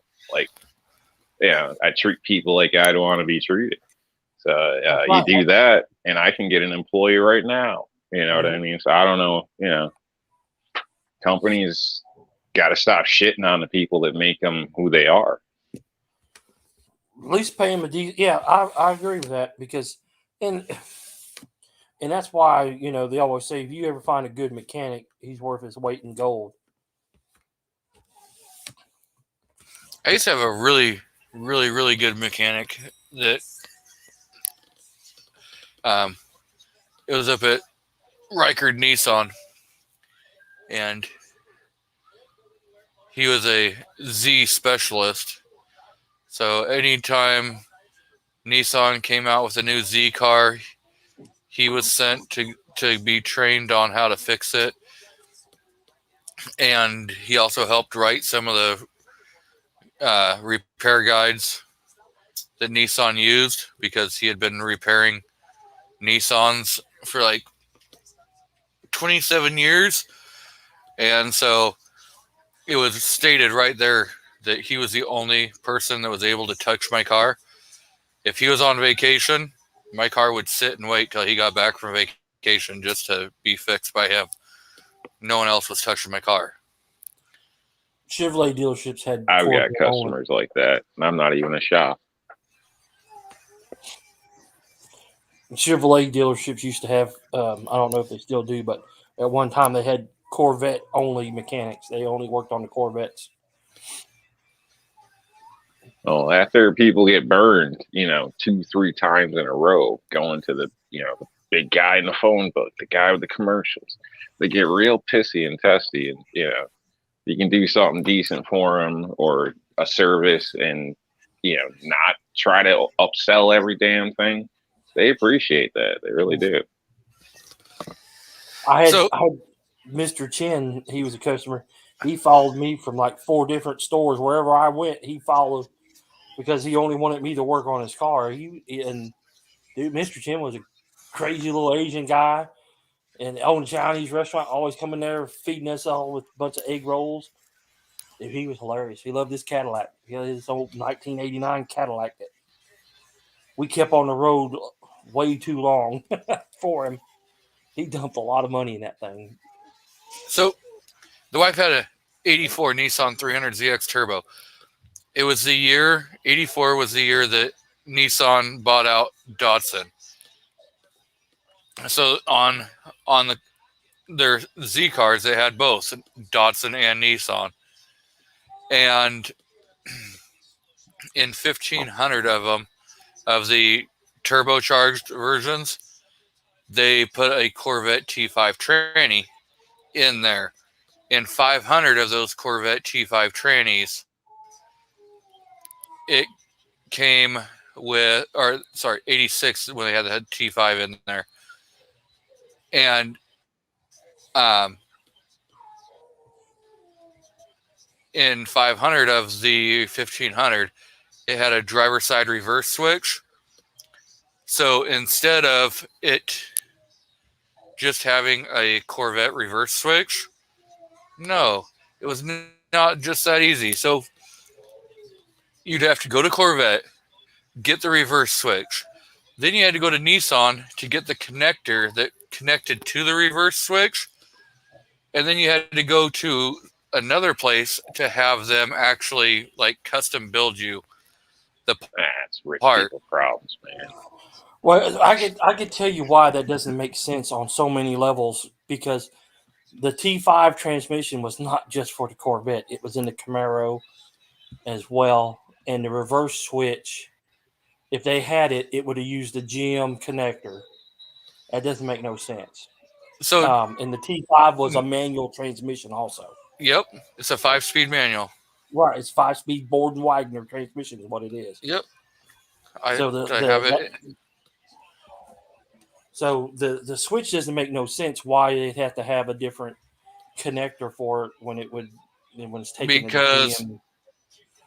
because Nissan had. If you go to GM to get that switch, I mean, I could look it up. It's going to have a GM connector on it. Yes, but Nissan switched it out to connect to their wiring harness. They used this. I don't know why they did, but they did. That doesn't make sense at all. Well, wouldn't there be an aftermarket adapter harness, just like with stereos? Well, here's the thing, though. Why would you adapt it? All you have to do is cut the damn wires on the current pigtail and just wire it in and use a GM connector. Could, but then you wouldn't be able to disconnect if you got to do another swap. I mean, without cutting wires and shit like that. No, listen though. And just repin a harness or something. But why would Nissan do that? That would cost more money. It doesn't make no sense. Because they want you to bring it to them. Then why the hell would you buy a GM component? I have no idea. Listen, they were doing it to you can't show that total bullshit. They were doing it to show how or be American friendly. Okay, so they would still use the American connect. They would still use the GM connector, which most likely, since there's only 3 companies that build wiring harnesses, would have been a universal connector, because a lot of them, like GM and Chrysler, share a lot of connectors. Isuzu and even Acura with their Land Rover, but their damn their big SUV and their small SUV were basically had all kind like Isuzu. For the Isuzu Ascender is just a Trailblazer. The Isuzu Rodeo had all kinds of GM components. It used GM EGR valves, all kinds of things like that. GM connectors, even on the transmission, it was a Japanese transmission. So I mean, you'll see a lot of cross compatibility like that. Like Mitsubishi builds fan motors for GM because they can get them cheaper. Ever since Delco and AC Delco no longer is owned by GM, they make everything for every connector for everybody. So, Mitsubishi's got stuff and everything. Yeah, they got their hands in everything. So does Hitachi. Hitachi, Denso, Bosch. Bosch is the Germans got their hands in everything with Bosch. I have Bosch wipers on my Nissan Rogue. I would use NKG plugs or whatever plugs are in them now. Well, but, I know, but I said Bosch wipers. I know. So you got German wipers on your Japanese vehicle that was assembled in America. I hate globalism. But yeah, I mean, you look at the parts, so it just doesn't make no sense. The T5 was not really that strong a transmission because I destroyed mine in my Camaro and had to rebuild that son of a bitch. That cost me $700. And let me tell you, 1987. Yeah, you were a badass kid that just left, rubber everywhere you went. No, I was drag racing that car on the weekends at the track. See, legally. That's what I'm saying. That's what I'm saying. The harder you play, the more you pay. Doesn't matter what you're driving. Dirt bikes, cars, the harder you push that shit, the more you're going to be paying for parts, especially front end parts, all that shit. Front end parts are expensive anyway. And that's where Honda comes in lovely. So, I guess Willie got in trouble because he accidentally left his phone going while he was supposed to be eating dinner. So, oh shit! Now he's saying goodnight again. So good night, Willie. And yeah, MGK spark plugs are friggin' D shit. I run with whatever factory recommends usually. I've done aftermarket fancy shit. Some of that shit won't even run right. You got to be careful with those. Bosch plugs are one of them. Man, so I usually run with, I think, NGK or what is it? Autolite or something. Whatever they recommend is what I usually go with. Autolite my fucking lawnmower. Yeah, I don't know if that's it or not. I'm just our stating. motorcraft. I'm like you. It's if whatever the manufacturer's sticking in it. That's what you need to run. Well, that's what everything's intended for, in a sense. You know what I mean? It's what most people are. Go ahead. Most manufacturers are running NGKs in their cars anymore. Go ahead, Rob. Champion, I think, is what I was thinking. Not that Autolite thing. I did like the Autolite commercials back in the 80s, with the 8 guys dancing in spark plugs. I thought that was pretty funny. Hey, I got pissed. Many years back, I got these fancy ass, I don't know, quad platinum, whatever the hell they were, plugs. Threw them in my girlfriend's car. I'm like, oh, I'll hook you up. Fucking thing wouldn't even start. And then once I finally got it started, it sounded like the timing was all fucked up. Everything, it was bad. I was like, what the hell? Throw the old plugs back in, runs like a champ.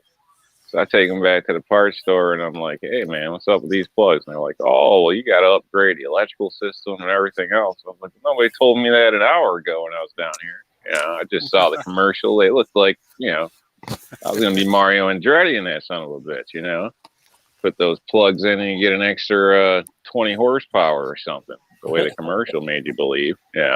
Shit, I couldn't even get it out the driveway with it, And of course, because it's electrical, they're like, oh no, those are your plugs now. And I'm like, what? I can sell you a whole new set. I was pissed. Oh yeah, I had to buy a whole new set of factory recommended plugs. once you install them, they're yours, buddy.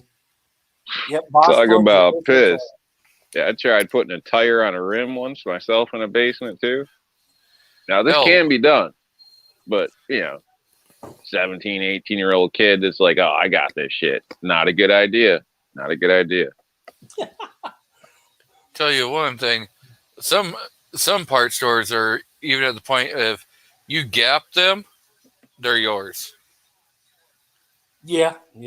I always check all mine because they'll tell you the pre-gap, and I guarantee that one of them or two of them are not. I don't care what they say. I'm always checking all mine with gap. But yeah, I've never had that. I mean, now that I've made my mistakes, I usually get the right thing. they might screw around and hand me a box with 7 instead of 8 plugs or something like that. But usually I haven't checked for that stuff nowadays. Yeah. So, well, we've been going for almost 3.5 hours, and Foss bailed because he has to get a little bit of sleep before he does his overnight live stream. So if you guys are up at 1 a.m. Pacific, 4 a.m. Eastern, go watch him, flip him a bunch of crap. Tell him how much Rob D is a bad person. I don't know. Make some crap up about Rob. He'll enjoy it. Great. Okay, so we gotta stop being so mean to Rob. He's a pretty good guy. Mr. Rob D, what do you got coming up? Should be a night video out on my new phone at some point here. I get the chance to do that. Besides that, I'm not sure. I was gonna do a little unboxing video or something. I don't normally do those, but might still do that. And besides that, Halloween there will be a sale at R&L Displays if anybody's interested. I think that's all I got. If you don't want to wait till Halloween, you can always go to R&L Displays and enter code G23 for 15% off. I get 0 kickback, even though I should get 65% of the total sale. Damn, 65%. Guys worse than the mob. Yeah, with a friend like that, who needs an enema? So, Artec, what do you got going on? Oh, we got 3 videos coming out next week. We only did 2 this week because I forgot about it, about the third one. Because you were slacking? I was slacking, yep. Actually worked, but go check out R&L Displays. Make sure you put in code vibrator for 35% off. That's just go check out his displays. Rob makes good stuff. So R&L Displays is a veteran-owned and American-made product. So it is half-ass okay. Hey, and it's available. Unlike all this other crap that people normally buy. Okay, well, not that this is crap, but I'm just stating. Yeah. It's actually there. Okay, we have stock, unlike everything else, which is out of stock. And if you watch the news, you better get everything you need now. Rob's kid for 50. Or wouldn't that be? You should be code 2 guys in the tub. So, thanks G-Webs for tossing on a topic, and we got to discuss it a little bit. So, thanks everyone for coming in, and I am going to play a outro from Foss, who also created the intro.